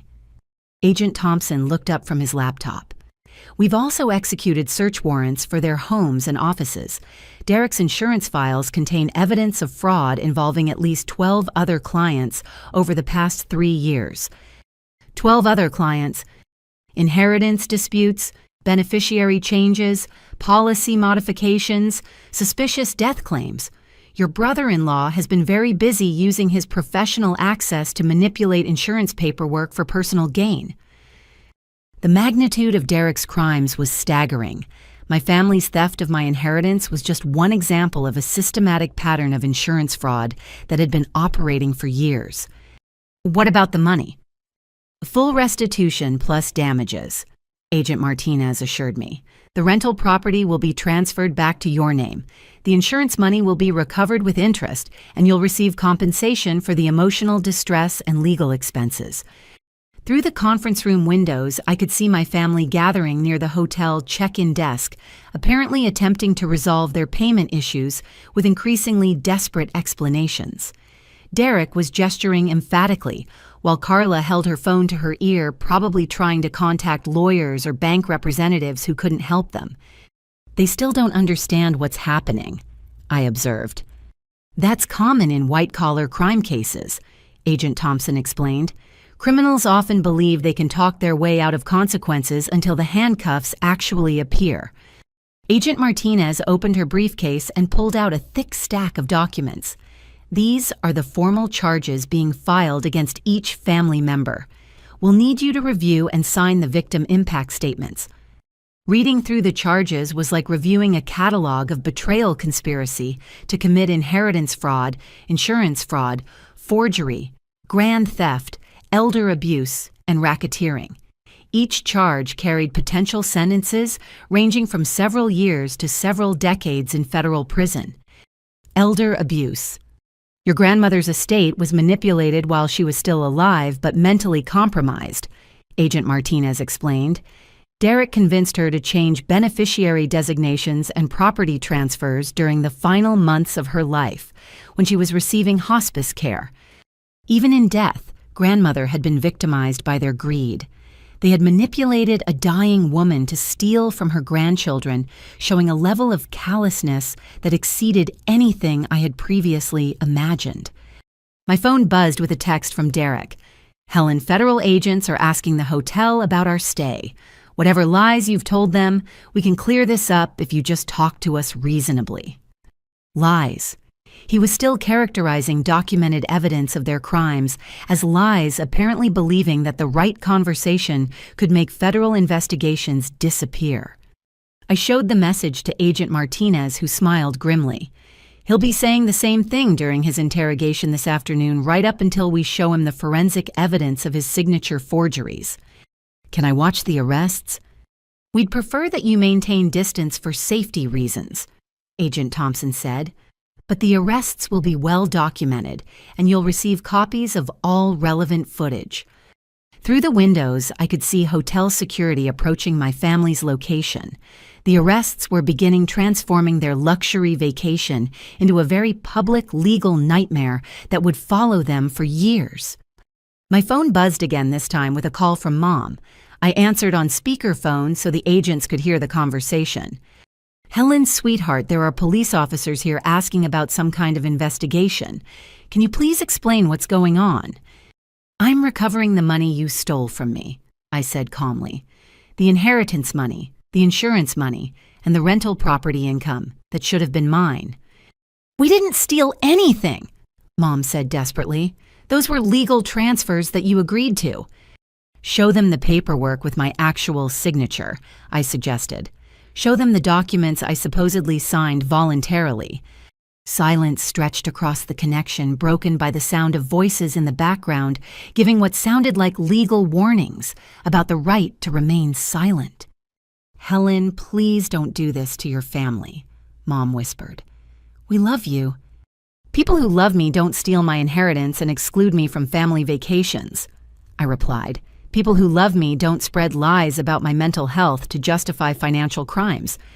The call ended abruptly, probably because Mom was being handcuffed and read her rights by federal agents who had tracked down every dollar of my stolen inheritance. Agent Martinez closed her briefcase with the finality of someone whose job was nearly complete. "Ms. Parker, you should be very proud of your courage in pursuing this case. Family financial abuse often goes unreported because victims are too emotionally attached to hold their relatives accountable." "What about the other victims of Derek's insurance fraud?" "They'll be contacted as our investigation expands. Your decision to fight back has probably prevented dozens of other families from being victimized by the same criminal enterprise." As the agents prepared to leave for the arrests, I remained in the conference room watching my family's vacation transform into the first day of their criminal prosecution. The surprise I had promised them was delivering justice on a scale that exceeded everything I had originally planned. Tomorrow they would wake up in federal custody while I enjoyed my final day in the paradise they had purchased with my stolen money. The reversal was complete, and the lesson was clear. Families who steal from their own members eventually discover that love and blood relationships provide no protection against the consequences of criminal behavior. Justice had arrived in paradise, and it was more beautiful than any sunset I had ever seen. The federal holding facility in Honolulu was a stark concrete building that looked nothing like the tropical paradise surrounding it. I sat in a sterile conference room across from Agent Martinez, watching through one-way glass as Derek underwent his initial interrogation. The contrast between his confident demeanor from this morning and his current panicked state was remarkable. "He's still maintaining that all the documents are legitimate," Agent Martinez observed, checking her notes from the first 2 hours of questioning, even when confronted with forensic evidence of forgery. On the table between us lay dozens of documents that told the complete story of my family's criminal enterprise. Bank records, insurance files, property transfers, and communications that revealed the sophisticated planning behind their theft. "Show me the phone recordings," I said, steeling myself for what I knew would be painful evidence. Agent Thompson opened his laptop and played the first recording. It was a conversation between Carla and Derek from 6 months ago, captured by court-authorized wiretaps on Derek's business phone. "Helen is asking too many questions about grandmother's estate," Carla's voice said clearly through the speakers. She called the lawyer, asking about property distributions and inheritance timelines. "I'll handle it," Derek replied. "The death certificate paperwork is already filed with the insurance company. Even if she discovers the property transfer, she can't prove the signatures were forged without expensive forensic analysis. What if she gets suspicious enough to hire a lawyer? Then we accelerate the timeline. refinance the property to extract maximum equity before she can file any legal challenges. By the time she figures out what happened, the money will be spent and untraceable. The casual cruelty in their voices was devastating. They were discussing my financial destruction like a business transaction, calculating how to steal maximum assets while minimizing their risk of detection. The next recording was even worse, a three-way call between Carla, Derek, and my mother from 3 months ago. Helen keeps asking about being included in family vacation planning, Mom's voice said with obvious irritation. She's acting like she expects to be invited to Hawaii. Perfect, Carla responded. Let her plan the whole trip, then exclude her at the last minute. Use the emotional shock to keep her distracted from the property investigation. That seems cruel, Mom said hesitantly. It's strategic, Derek corrected. If she's dealing with family rejection trauma, she won't have emotional energy to pursue legal action about the inheritance. We can even bill her for vacation expenses to add financial pressure. Brilliant, Carla agreed. Make her pay for the vacation she's not allowed to join. The rental property income will cover the actual costs, so we're essentially getting free money from Helen while enjoying a family trip without her drama. I had to pause the recording and step outside for fresh air. Hearing them plot my emotional destruction while planning to bill me for their betrayal was more painful than any physical assault could have been. When I returned to the conference room, Agent Martinez had arranged additional evidence on the table. These are text message exchanges between your family members during the weeks leading up to your Hawaii confrontation. They document the lies they told extended family about your absence. The messages were a masterclass in reputation destruction. Carla to Aunt Linda. Helen is having some kind of breakdown. She's making paranoid accusations about family finances and threatening legal action over imaginary grievances. We're worried about her mental state. Derek to Uncle Robert. Helen has been exhibiting signs of persecution complex and financial desperation. She's demanding money from family members and claiming we've stolen from her. As a mental health professional, do you have advice for handling delusional relatives? Mom to various cousins. Helen chose not to join us for Hawaii because she's going through personal issues that make family time too stressful. We're respecting her need for space while praying for her healing. The coordination was sophisticated and deliberate. They had crafted different lies for different relatives, building a network of false narratives that portrayed me as mentally unstable, financially desperate, and voluntarily isolated from family activities. How many people did they contact with these lies? I asked. Agent Thompson consulted his laptop. 17 family members, 12 family friends, and at least 6 professional contacts, including your uncle's counseling colleagues and your parents' neighbors. 17 family members. They had systematically destroyed my reputation with nearly every relative I cared about, ensuring that any attempt I made to expose their crimes would be dismissed as evidence of mental illness. There's more, Agent Martinez said, pulling out another folder. These are social media communications where they discuss strategies for managing public perception of your absence. Carla's private messages to Derek revealed the sophistication of their manipulation campaign. We need to be consistent about Helen's personal issues story. If anyone asks directly about her absence, emphasize her choice to stay home rather than our decision to exclude her. Make it sound like we're being supportive of her need for space. What about the payment requests? Frame them as family financial obligations that she's avoiding due to her emotional problems. If she refuses to pay it, proves she's being selfish and unstable. And if she shows up in Hawaii unexpectedly, document everything. Record her behavior, get witnesses, make it look like harassment and stalking. We'll have evidence of her unhinged behavior to justify everything we've said about her mental state. They had planned for my arrival in Hawaii, preparing to use my justified anger as evidence of psychological problems that would discredit any accusations I made about their financial crimes. The recording equipment had captured their phone conversation from yesterday morning after discovering their frozen bank accounts. Helen has definitely filed some kind of legal action, Derek said, his voice tight with panic. The FBI wouldn't freeze our accounts unless they had serious evidence. How serious? Carla asked. Criminal charges serious, the kind that could mean federal prison time. For inheritance paperwork, for insurance fraud, forgery, and theft. If they can prove I forged her signature or filed fraudulent death certificates, we're looking at decades in federal prison. What about the mental health narrative? Can we claim she's making delusional accusations? Not with forensic evidence. Handwriting analysis, document examination, financial records. They have proof, Carla. Real proof that we can't explain away with stories about her emotional problems. The fear in their voices was satisfying in a way that surprised me. For months they had felt secure in their manipulation and theft, confident that I was too emotional and trusting to fight back effectively. Agent Martinez played the final recording, a conversation between my parents from this morning. How did Helen figure out about the insurance money? Dad asked. She hired investigators, Mom replied. Professional people who knew what to look for.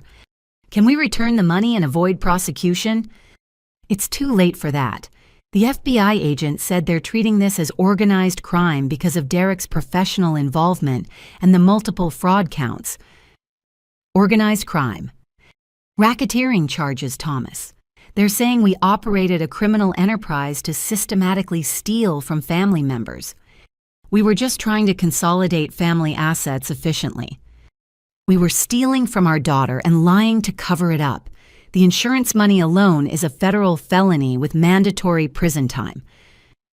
The conversation continued with increasing desperation as they realized the magnitude of their legal situation. Mom crying about losing her house to pay legal fees and restitution.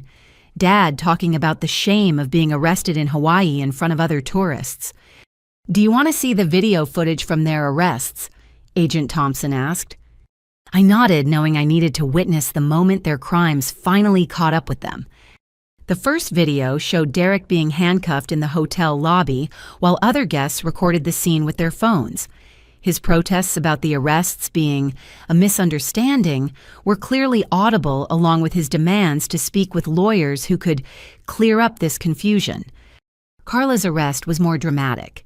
She had apparently barricaded herself in their hotel room and required additional officers to convince her to surrender.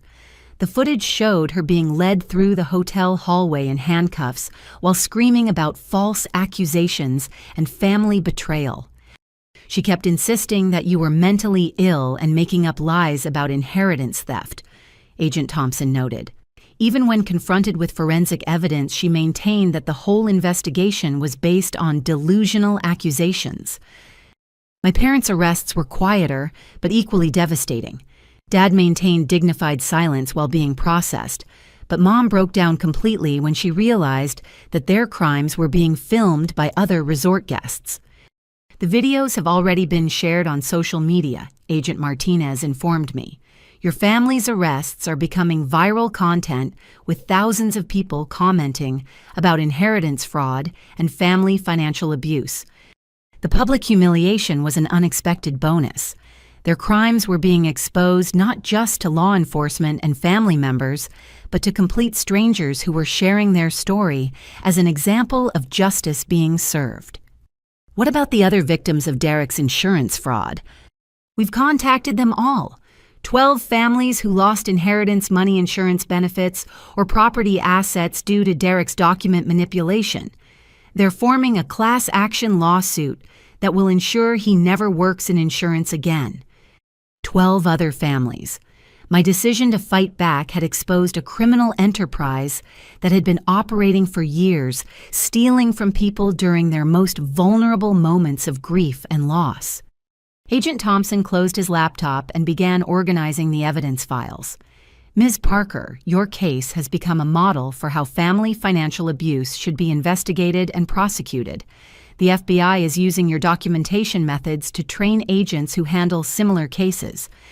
The conference room door opened and Agent Martinez's supervisor entered carrying additional paperwork that would finalize the legal proceedings. Ms. Parker, he said formally, on behalf of the Federal Bureau of Investigation, I want to thank you for your courage in exposing this criminal enterprise. Your willingness to pursue justice despite family pressure has prevented countless other families from being victimized by the same criminals.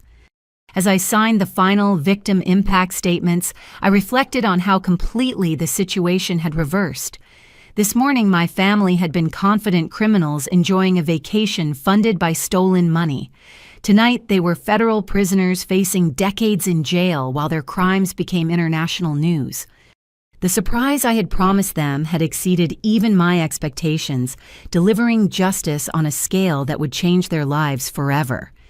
Tomorrow would bring even more revelations as the FBI investigation expanded to encompass Derek's other victims and the full scope of their financial crimes. The Hotel Business Center had become my command post for monitoring the digital aftermath of my family's arrests. Videos of Derek being handcuffed in the resort lobby had gone viral on TikTok, Instagram, and Twitter, with millions of views and thousands of comments from people sharing their own stories of family financial abuse. Family Fraud Hawaii Arrest was trending on 3 different platforms, with news outlets picking up the story and legal experts offering commentary about inheritance crimes and insurance fraud. The hashtag Justice for Helen had appeared organically, with strangers rallying around my story as an example of fighting back against family manipulation. Sarah called me from Phoenix with updates that were almost too good to believe. Helen, the media attention is working in our favor beyond anything we could have planned.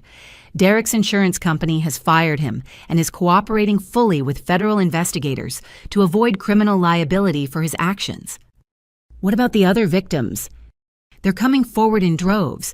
The FBI has opened investigations into 17 additional cases of suspected insurance fraud, all connected to Derek's manipulation of beneficiary documents and inheritance claims. I scrolled through social media comments while Sarah talked, reading messages from people around the world who were inspired by my decision to pursue justice against family members. Many shared similar stories of inheritance theft, financial manipulation, and gaslighting by relatives who claimed to love them. One comment particularly stood out. My sister stole my father's life insurance money and told everyone I was too emotional to handle inheritance responsibilities. Seeing Helen fight back gives me hope that I can get justice too. The viral attention was transforming my personal case into a broader movement, encouraging victims of family financial abuse to speak up and seek legal recourse. Criminal justice advocates were sharing resources for people dealing with similar situations, and lawyers specializing in inheritance fraud were reporting increased calls from potential clients. The best part, Sarah continued, is that your family's lies about your mental health are being completely demolished by public opinion. People can see the evidence for themselves and recognize who the real criminals are. She was right. The contrast between my composed, well-documented legal case and their desperate lies about my psychological state was stark enough that even casual observers could identify the manipulation tactics they had used. My phone buzzed with a call from Jessica, who had apparently been following the social media coverage from Colorado. "Helen, I am so proud of you for fighting back," she said immediately upon my answering. "I've been reading about the arrests online, and I'm horrified by what they did to you. How much do you know?" "Everything. The inheritance theft, the insurance fraud, the fake death certificate. It's all over the news now. Legal experts are calling it one of the most sophisticated family fraud cases they've seen." Jessica's voice carried a mixture of admiration and anger that felt validating after months of questioning my own perceptions of events. "There's something else," she continued. "I've been calling other family members to make sure they know the truth. Aunt Linda is devastated that she believed their lies about your mental health. Uncle Robert wants to formally apologize for not recognizing the signs of their manipulation. The family support network that my parents and Carla had poisoned with lies was beginning to rebuild itself around the truth. Relatives who had been convinced I was unstable were now realizing they had been manipulated into enabling financial crimes against me. What about Aunt Linda?" "She's furious. She said she loaned Carla $5,000 last year because Carla claimed you were demanding unreasonable financial support from family members. Now she realizes that Carla was stealing from you while asking other relatives for money. Another layer of their financial manipulation was being exposed. They had not only stolen my inheritance, but had used lies about me to extract additional money from extended family members who thought they were helping with my supposed financial irresponsibility. My laptop chimed with a notification that TMZ had posted an article about the Hawaii arrests. The headline read, "Family Vacation Turns into Federal Crime Scene. Sister's Inheritance Fraud Exposed in Paradise." The article included photos from the resort, quotes from other guests who had witnessed the confrontations, and legal analysis of the criminal charges being filed. Most importantly, it included excerpts from the FBI evidence showing the scope of Derek's insurance fraud enterprise. Twitter notifications were coming in constantly as legal commentators and crime journalists shared the story. A thread by a prominent inheritance lawyer had been retweeted thousands of times, explaining how families can protect themselves from similar fraud and encouraging people to review their own estate documents for signs of manipulation. This case is becoming a teaching moment for the entire legal community, Sarah observed during our afternoon check-in call. Law schools are already asking for permission to use your documentation methods in courses about family financial crimes. The educational value of my case was something I hadn't anticipated. By fighting back so thoroughly and documenting everything so carefully, I had created a blueprint that other victims could follow when pursuing justice against family members who had stolen from them. But the most satisfying aspect of the social media coverage was watching my family's carefully constructed lies collapse under public scrutiny. Their narrative about my mental health problems and unreasonable demands looked increasingly ridiculous as evidence of their crimes became public knowledge. A prominent psychiatrist had posted a Twitter thread analyzing the psychological tactics used in family financial abuse cases, specifically referencing my situation. Gaslighting victims by claiming they have mental health issues is a common strategy for covering up financial crimes. The perpetrators project their own guilt by claiming the victim is delusional or paranoid. The thread had been shared by thousands of mental health professionals, creating a public discourse about how psychological manipulation is used to enable financial abuse within families. Instagram stories from other resort guests were providing additional documentation of the arrests and my family's behavior during their final days in Hawaii. Videos showed them arguing with hotel staff about payment issues, making frantic phone calls to lawyers and banks, and ultimately being led away in handcuffs while other tourists recorded everything. One particularly viral video showed Carla screaming at federal agents about false accusations while being loaded into a police vehicle. The audio was clear enough to hear her claiming that I was mentally ill and making up lies about inheritance money, even as evidence of her crimes was being read to her during the arrest. The disconnect between her claims and the documented evidence was so obvious that internet commenters were using the video as an example of how criminals rationalize their behavior even when caught red-handed. My phone rang with a call from a producer at a major television news magazine show.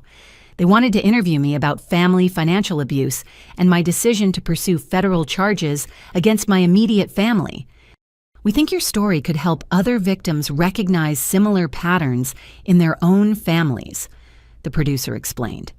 The sophisticated nature of the manipulation and the legal resolution could provide valuable guidance for people dealing with inheritance theft. The interview would be broadcast nationally, reaching millions of people who might not otherwise learn about family financial abuse or know that legal recourse is available for inheritance fraud. As evening approached in Hawaii, I sat on my suite balcony, reading messages of support from strangers around the world who had been inspired by my decision to fight back against family crime. The sunset painted the ocean in shades of gold and purple that seemed more beautiful knowing that justice had been served. Tomorrow would bring additional revelations as the FBI investigation expanded and more victims of Derek's insurance fraud came forward. But tonight, I was content knowing that their years of lies and manipulation had been exposed to the world and that other families would be protected from similar crimes because of the attention my case had generated. The surprise I had promised them had become a global conversation about justice, family loyalty, and the courage required to hold loved ones accountable for criminal behavior. The resort owner's private office overlooked the entire property, from the infinity pools where my family had been arrested to the private beaches where federal agents had conducted their investigation. Marcus Yamamoto was a distinguished man in his 70s with the kind of gentle wisdom that comes from decades of hospitality experience and genuine care for his guests. "Your grandmother was a remarkable woman," he said, settling into a leather chair beside floor-to-ceiling windows that showcased the Pacific Ocean. "She brought you here several times when you were a little girl. You probably don't remember those visits." I stared at him in confusion. "I've never been to Hawaii before this week." "Oh, but you have..." Marcus smiled, pulling out a photo album from his desk drawer. "Your grandmother was one of our most valued guests for nearly 20 years. She always said this resort was her sanctuary, the place where she felt most at peace." He opened the album to reveal photos that took my breath away. There was grandmother, at least 15 years younger, standing beside a swimming pool with a little girl who looked exactly like me at age 7 or 8. More photos showed us building sandcastles, sharing ice cream, and watching sunset from the same balcony where I was currently staying. "The presidential suite was her favorite accommodation," Marcus continued. "She always said it would be yours someday when you were old enough to appreciate the beauty and serenity of this place." The memories came flooding back in fragments that had been buried by time and grief. Summer trips that I had been told were visits to distant relatives, airplane flights that seemed magical and exotic, a beautiful woman with silver hair who taught me to snorkel and told me stories about ocean spirits and family traditions. "She made specific arrangements for your future visits," Marcus said, pulling out a legal document from his desk. "This resort was her second home, and she wanted to ensure you would always have a place here." The document was dated 3 months before grandmother's death. It established a trust fund specifically for my use at the resort, prepaid accommodations and activities that would last for decades. The presidential suite spa treatments, dining credits, and access to private areas of the property, all arranged to ensure I could continue the family tradition of finding peace in this Hawaiian paradise. The trust fund was valued at $250,000, Marcus explained. "Your grandmother worked with our legal team to create an arrangement that would be completely separate from her estate, protected from any family disputes or inheritance complications." $250,000, another $250,000 that my family had somehow hidden from me, probably by intercepting legal communications and forging documents to redirect the trust benefits. "Did anyone else in my family know about this arrangement?" "Your sister and brother-in-law visited last year shortly after your grandmother's death. They claimed to represent your interests and attempted to liquidate the trust fund for cash distribution." My stomach clenched. Were they successful? Fortunately, no. The trust documents were very specific about requiring your personal appearance and signature for any changes. When they couldn't provide adequate identification and authorization, our legal team declined their requests. Marcus opened another folder containing correspondence between the resort and my family. Letters from Carla claiming I had assigned power of attorney to her for all trust matters. Emails from Derek demanding immediate cash liquidation of the resort credits.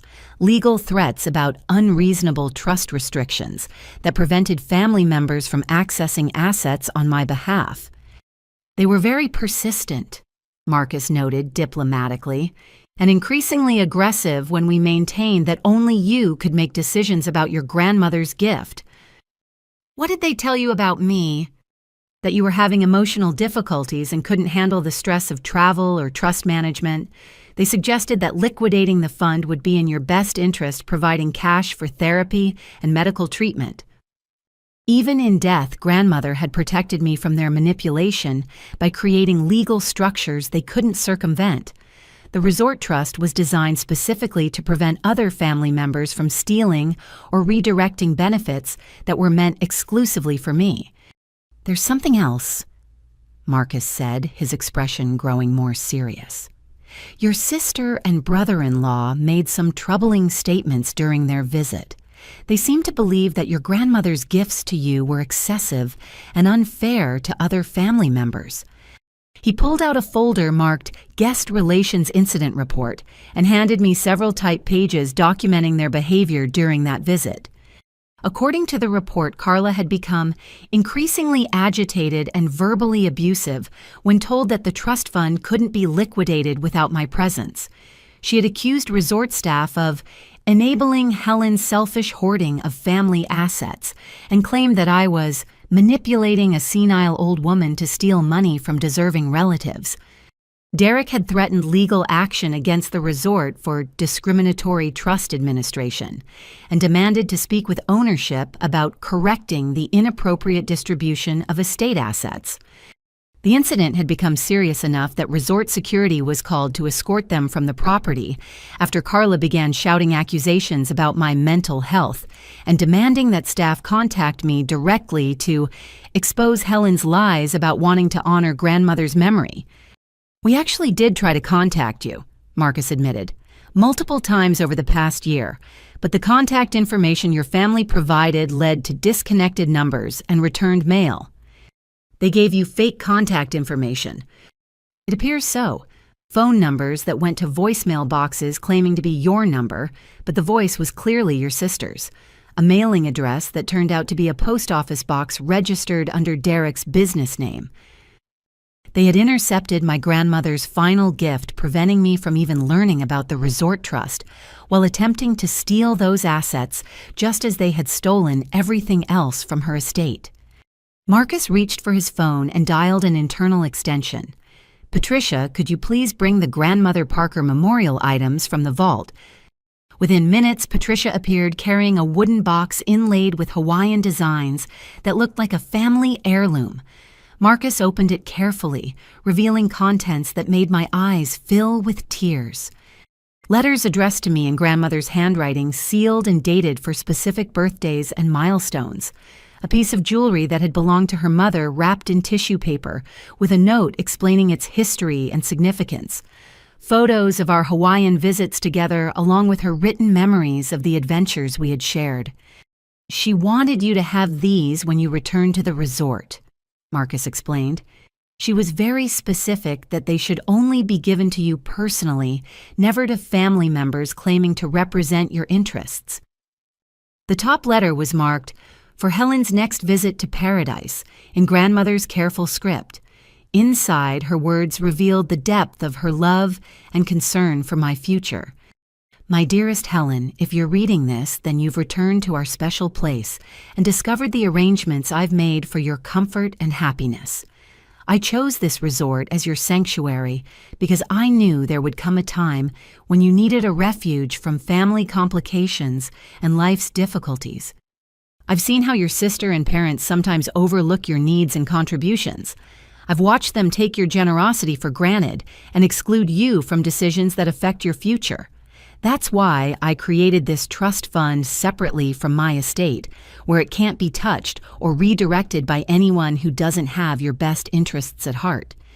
This place was where I found peace during my own family troubles, and I want it to be your retreat whenever the world becomes too heavy to bear alone.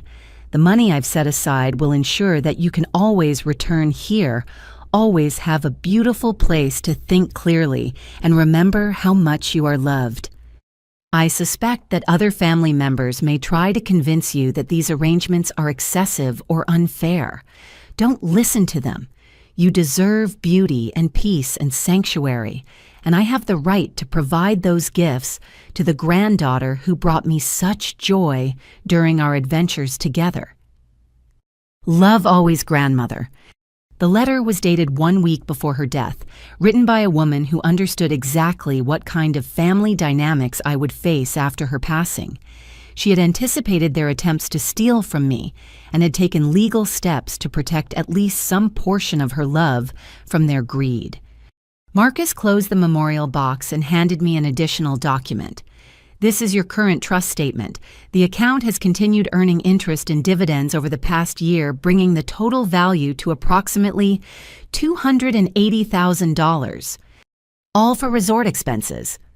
Accommodations, dining activities, spa services, and anything else that enhances your experience here.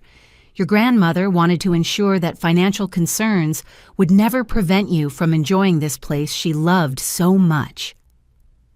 As if the day couldn't become more emotionally overwhelming, Patricia returned with another item, a folder containing booking confirmations for a vacation package that had been purchased but never used. Your grandmother booked this for your family 1 year ago, Marcus explained. A week-long stay for 5 people with premium accommodations and all activities included. She wanted to surprise everyone with a final family vacation that would create lasting memories. The booking confirmations were dated 6 months before grandmother's death, prepaid in full with detailed notes about everyone's preferences and special requests. She had planned a reunion vacation for her entire family, using her own money to bring everyone together in the paradise she loved. What happened to those reservations? No one claimed them. After your grandmother's death, we waited for the family to contact us about the arrangements, but no one ever called to confirm or modify the bookings.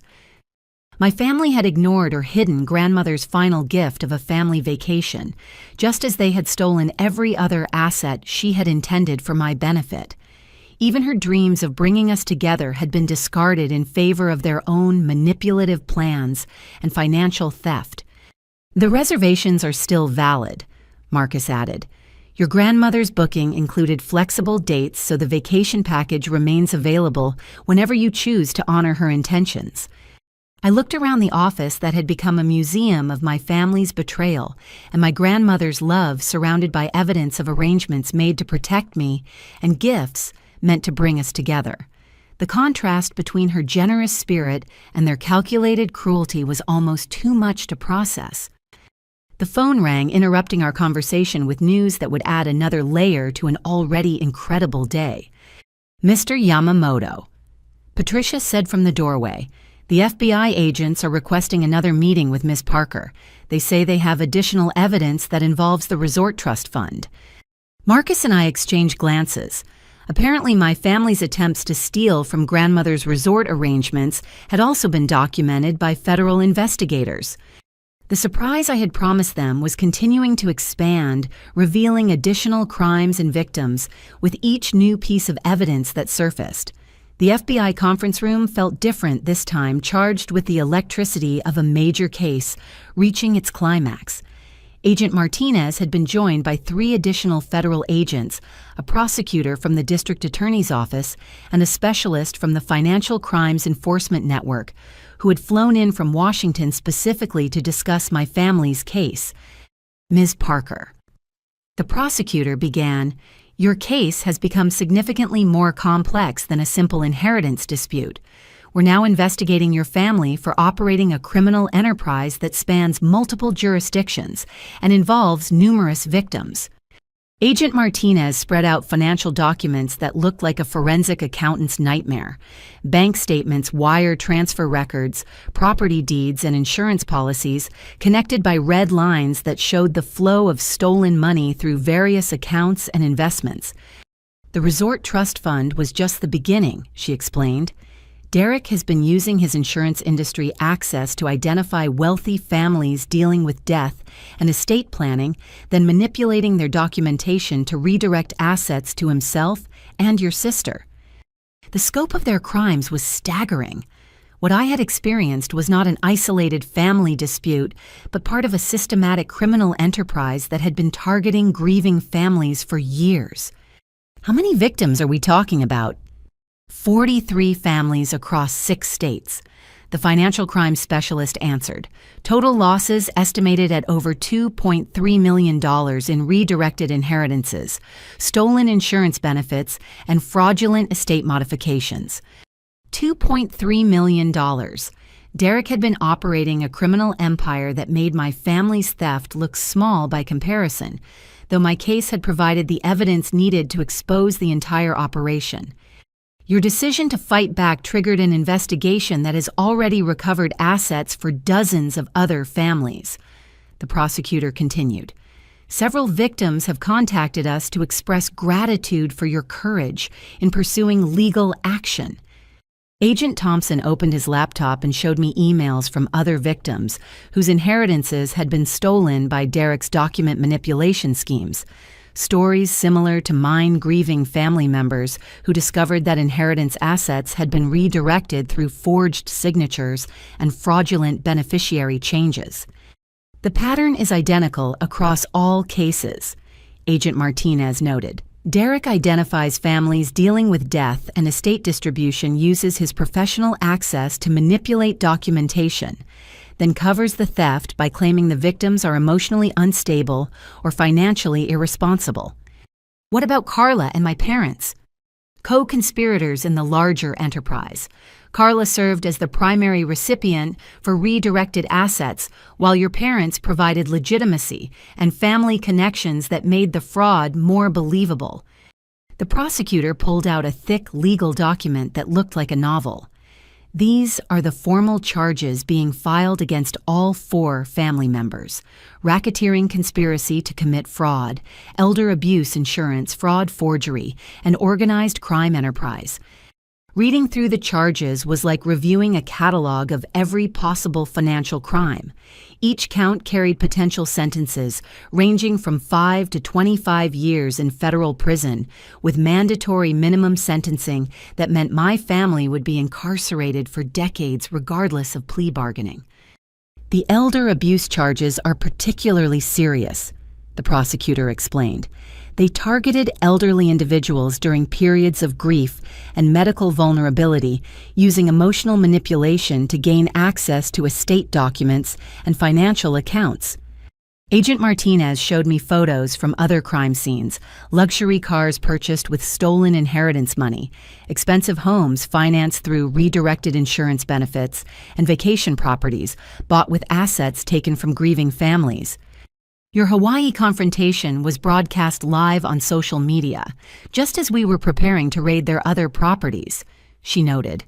The timing was perfect for our evidence collection. What other properties? 3 rental properties purchased with stolen money, 2 luxury vehicles financed through fraudulent insurance claims, and investment accounts containing redirected assets from multiple victims. The financial crimes specialist opened a briefcase containing additional evidence that showed the sophisticated nature of their criminal enterprise. Professional-grade forgery equipment found in Derek's home office software programs designed to replicate official government seals and signatures and training materials about exploiting grief reactions for financial gain. Derek had been studying psychological techniques for manipulating bereaved family members, she explained.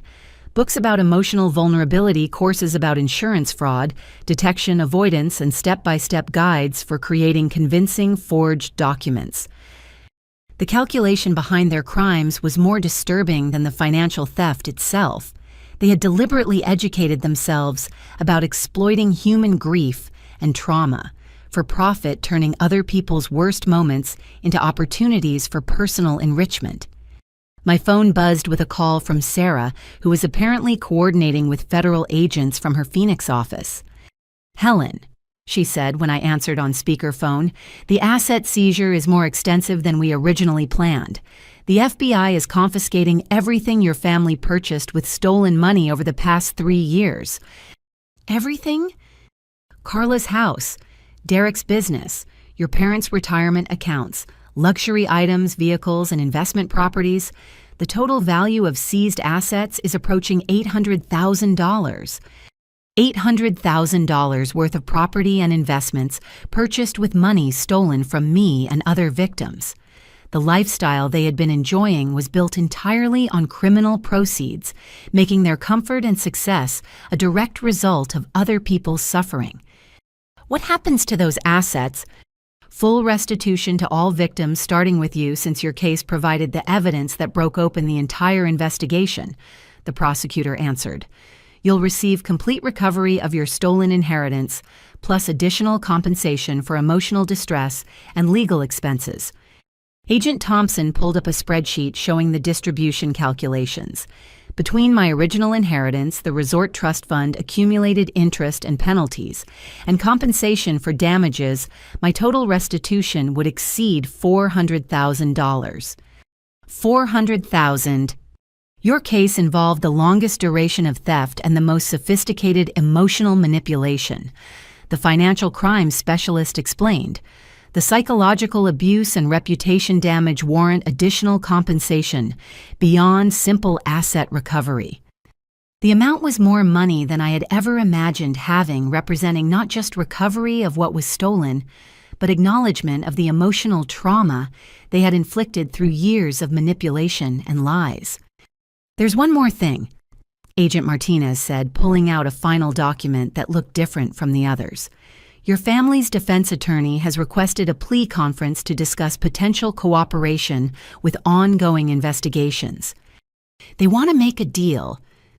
They're facing mandatory minimum sentences of 15 to 20 years in federal prison. Their attorney is suggesting they might provide information about other criminal associates in exchange for reduced sentencing. The irony was perfect. After years of manipulating and betraying family relationships for financial gain, they were now preparing to betray criminal associates to reduce their own punishment. What kind of information? Names of other insurance agents involved in similar fraud schemes, techniques used to identify vulnerable targets, and financial networks used to launder stolen inheritance money, the prosecutor explained. Your family was apparently part of a larger criminal organization that specializes in exploiting grief for profit. The investigation that started with my Hawaii vacation exclusion had uncovered an entire criminal network that preyed on families dealing with death and inheritance issues. My decision to fight back had exposed crimes that affected hundreds of people across multiple states. Do you want to hear their plea offer? Agent Martinez asked. I considered the question carefully. Part of me wanted to know whether they showed any genuine remorse or recognition of the harm they had caused. But another part of me suspected that their plea negotiations would involve the same manipulation and self-serving lies they had used throughout our relationship. Will their cooperation significantly help other victims? Potentially. The information they provide could lead to recovery of assets for families who have been searching for stolen inheritance money for years. Then I want to hear what they have to say. The prosecutor made a phone call to arrange the plea conference, which would allow me to hear directly from my family about their crimes and their willingness to help investigators recover assets for other victims. Tomorrow would bring the final confrontation, this time in a federal courthouse rather than a Hawaiian resort. The surprise I had promised them was reaching its culmination with justice being delivered on a scale that would change dozens of lives and expose a criminal enterprise that had been operating in shadows for years. But first, I would return to my presidential suite overlooking the Pacific Ocean, where I would spend one final evening in the paradise my grandmother had chosen as my sanctuary, knowing that her love and protection had ultimately triumphed over their greed and manipulation. The federal courthouse in Honolulu was a modern building that commanded respect with its clean lines and American flags fluttering in the tropical breeze. I sat in a conference room designed for high-stakes legal negotiations surrounded by federal agents, prosecutors, and victim advocates who had assembled to hear my family's plea allocution and cooperation offer. Through the conference room windows, I could see news vans from major television networks parked outside. My case had become a national story about family financial abuse, inspiring legislation and legal reforms to protect inheritance rights and prevent elder abuse in estate planning. Before we bring in the defendants, the prosecutor explained, I want you to understand that they may attempt emotional manipulation during their statements. Criminals often use family relationships and expressions of love to minimize accountability for their crimes. Agent Martinez nodded in agreement. We've seen this pattern in dozens of white-collar family crime cases. The perpetrators claim they were trying to help or protect family members, even when confronted with clear evidence of calculated theft and fraud. The door opened and my family entered in orange jail uniforms and restraints, looking nothing like the confident criminals who had excluded me from Hawaii, while demanding payment for stolen vacation expenses. The physical transformation was striking, but their expression still carried hints of the entitlement and manipulation that had defined our relationship for years. Derek spoke first, his voice carrying the rehearsed tone of someone who had been coached by defense attorneys on optimal sentencing presentations. "Helen, I want you to know that everything we did was intended to consolidate family assets for everyone's benefit," he began. "The insurance and inheritance paperwork was complicated, and we were trying to simplify the distribution process." The lie was so audacious that several federal agents exchanged glances. Derek was characterizing sophisticated forgery and systematic theft as family financial planning, maintaining the same manipulation tactics that had enabled years of criminal behavior. "The death certificate paperwork was a mistake in processing," he continued. "I never intended to file fraudulent documentation, and I certainly never meant to cause you emotional harm." Agent Thompson slid a folder across the table containing recordings of Derek's phone conversations, where he explicitly discussed forging my signature and filing false death certificates to steal my insurance benefits. The contrast between his current claims and his documented criminal planning was stark enough to make his defense attorney cringe with embarrassment. Carla spoke next, her voice trembling with what appeared to be genuine emotion, but carried undertones of the same self-serving manipulation she had always used. "Helen, I love you so much, and I never wanted to hurt our family relationship," she said, tears streaming down her face. "The Hawaii vacation was supposed to be a surprise for you, but the planning got complicated, and we made poor decisions about communication." The revision of history was breathtaking. She was now claiming that my exclusion from Hawaii had been intended as a surprise rather than a deliberate betrayal, transforming their months of lies into a misunderstanding about surprise party planning. "The payment requests were supposed to be a joke," Carla continued. "We thought you would find it funny that we were asking you to contribute to a vacation you were going to be surprised with." The prosecutor showed her printouts of her social media posts, celebrating my exclusion text messages, coordinating lies about my mental health, and recorded phone conversations where she discussed billing me for vacation expenses to add financial pressure during emotional trauma. The evidence demolished her claims about surprise planning and joke payment requests. Mom's statement was the most emotionally difficult to hear, combining genuine maternal love with continued attempts to manipulate and minimize their criminal behavior. "Helen, sweetheart, you have to understand that we were worried about your financial future," she said in the tone she had used to comfort me during childhood illnesses. "Grandmother's estate was so complicated, and we thought consolidating everything under Carla's management would protect you from stress and responsibility." By filing fraudulent death certificates claiming I was dead, I asked directly. Mom's composure cracked. "We didn't know Derek was going to do that. We thought the insurance paperwork would be handled legally and properly." Agent Martinez showed her financial records proving that Mom had been receiving monthly payments from the rental property income that should have been shared with me. Bank deposits that continued for over a year, totaling more than $15,000 in stolen rental income that had funded her lifestyle improvements.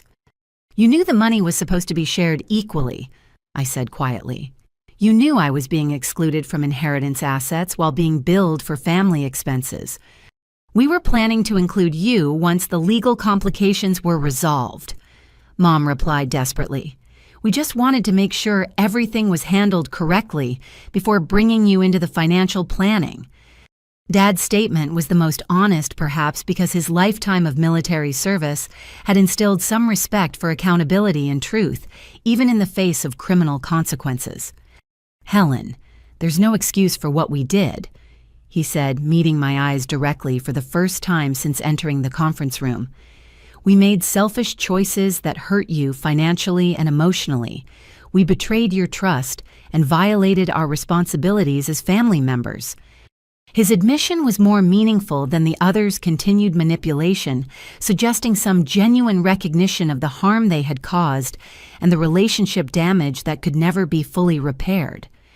"I know we can't undo the financial theft or the emotional abuse," Dad continued, "but we can provide information that helps other families recover stolen assets and prevents other criminals from using similar schemes." The prosecutor leaned forward with interest. "Tell us about the criminal network you were part of."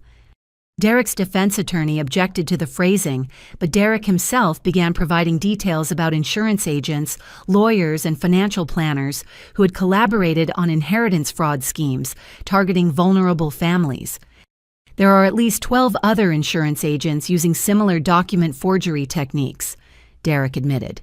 "We shared information about targeting strategies, legal loopholes, and methods for avoiding detection." The confession revealed a criminal conspiracy that extended far beyond my family's individual crimes.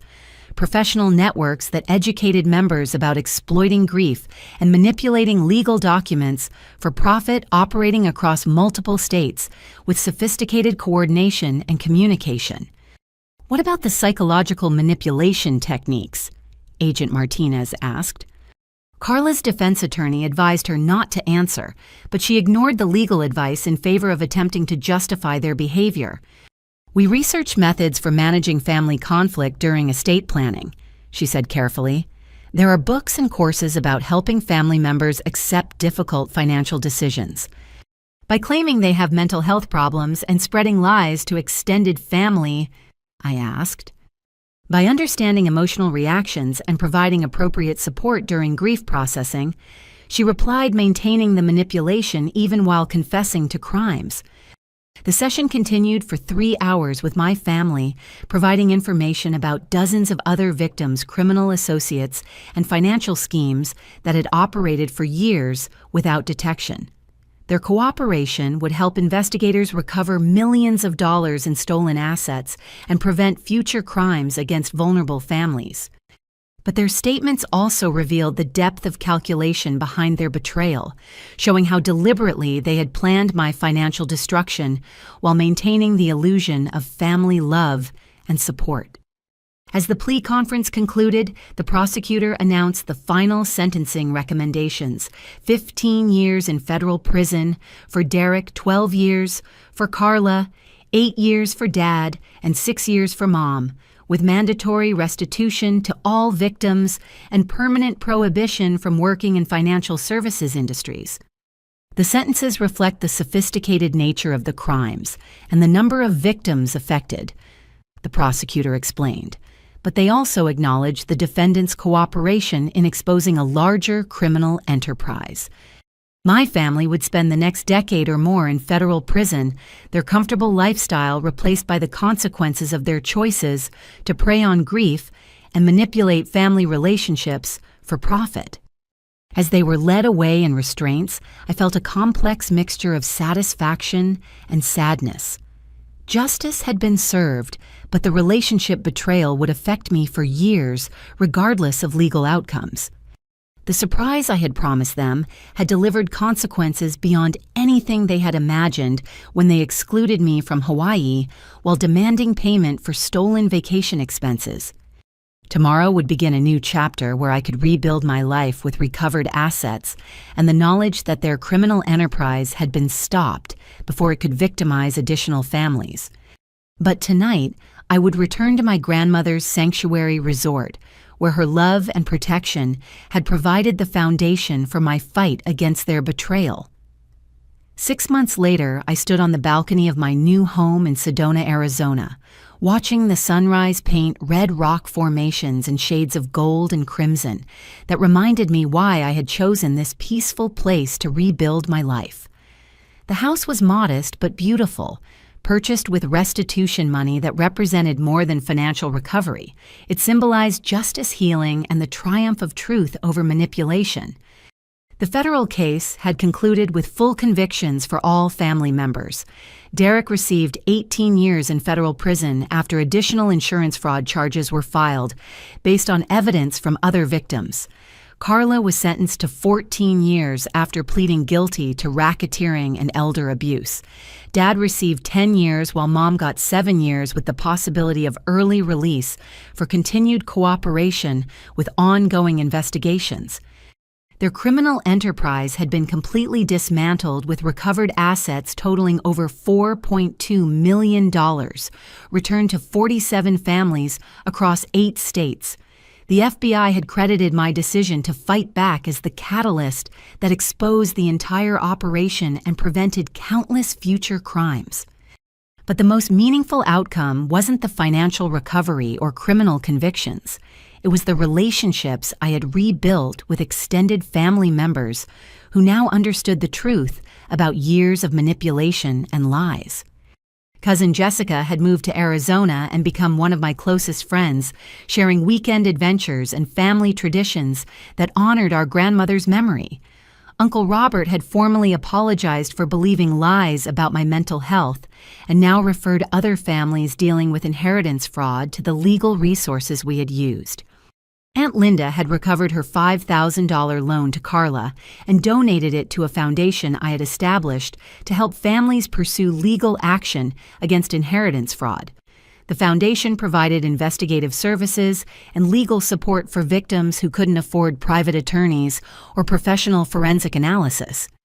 The Hawaii resort had become my annual retreat, where I honored grandmother's memory by enjoying the sanctuary she had created and sharing its beauty with friends who appreciated both its natural splendor and its significance in my journey toward justice.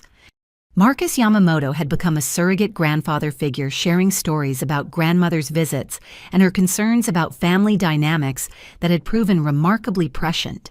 The trust fund she had established continued generating resources for peaceful vacations and spiritual renewal.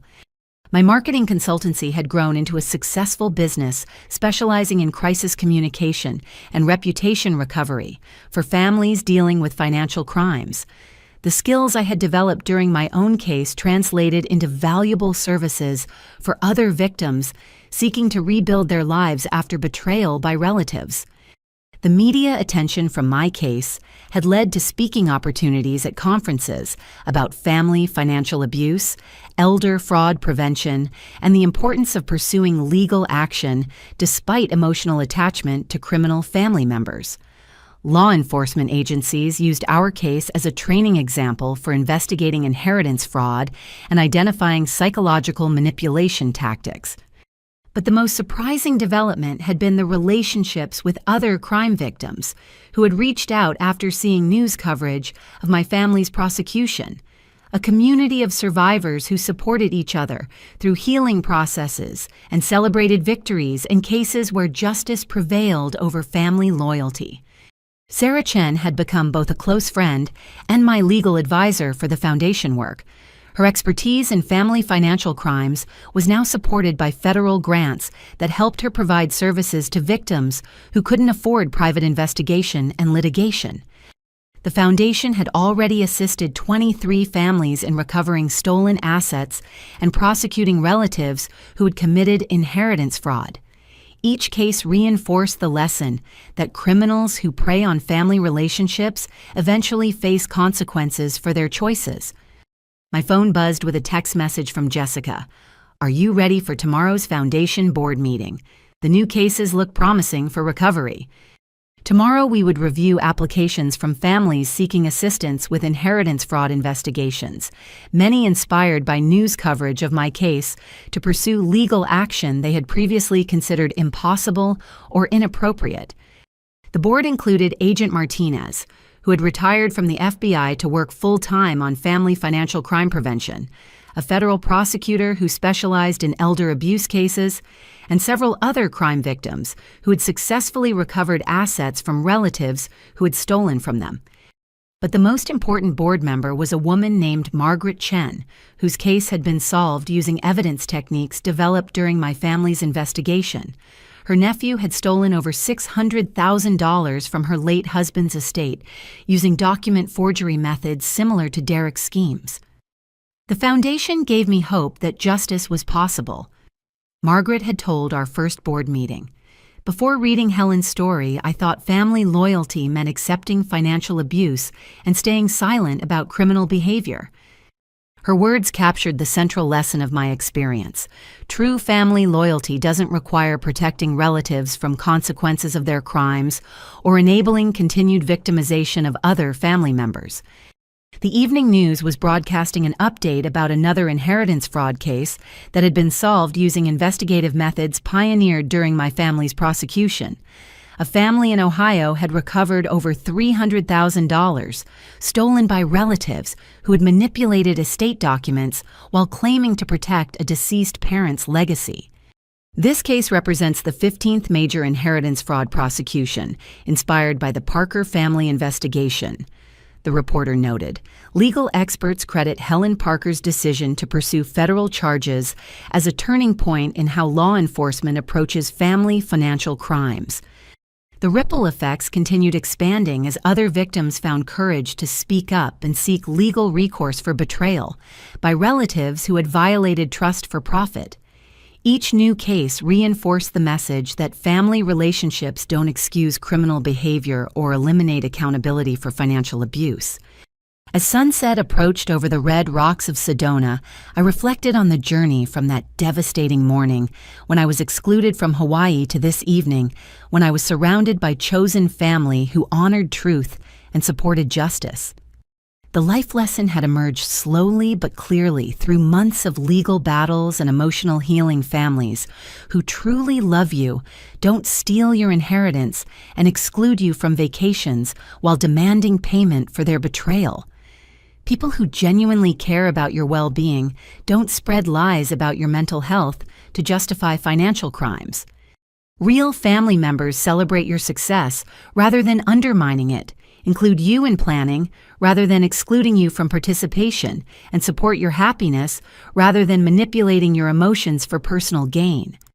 Sometimes the most loving thing you can do for family members who have become criminals is to hold them accountable for their choices, even when that accountability involves federal prosecution and prison sentences. And sometimes the best family isn't the one you're born into, but the one you choose based on shared values of honesty, loyalty, and genuine care for each other's welfare. The surprise I had promised them that day in Hawaii had delivered justice on a scale that changed dozens of lives and prevented countless future crimes. But the greatest surprise had been discovering that I was stronger, braver, and more deserving of love than I had ever allowed myself to believe. The foundation work would continue expanding, helping other families recover from financial betrayal and pursue justice, despite family pressure to remain silent. The legal reforms inspired by our case would protect future victims from similar manipulation and abuse. But tonight I was simply grateful to be surrounded by people who celebrated truth rather than enabling lies, who supported justice rather than protecting criminals, and who understood that holding family members accountable for criminal behavior is an act of love rather than betrayal. Have you ever experienced financial manipulation by family members who claim to love you while stealing your assets? Have you discovered that relatives were spreading lies about your mental health to justify their criminal behavior? Share your stories in the comments below, and remember that seeking justice isn't betraying family. It's protecting yourself and other potential victims from people who have chosen crime over love. If you found strength in this story, please like and subscribe for more content about overcoming family betrayal and finding healing after financial abuse. Share this video with others who might need encouragement to pursue legal action against relatives who have stolen from them. Thank you for joining me on this journey toward justice and healing. Remember that you deserve honest relationships, financial security, and family members who celebrate your success rather than undermining it for their own benefit. Sometimes fighting back against the people who hurt us is the most loving thing we can do for ourselves and for other potential victims who need protection from the same criminals. Stay strong, seek truth, and never let anyone convince you that family loyalty requires accepting abuse or protecting people from the consequences of their choices to harm you.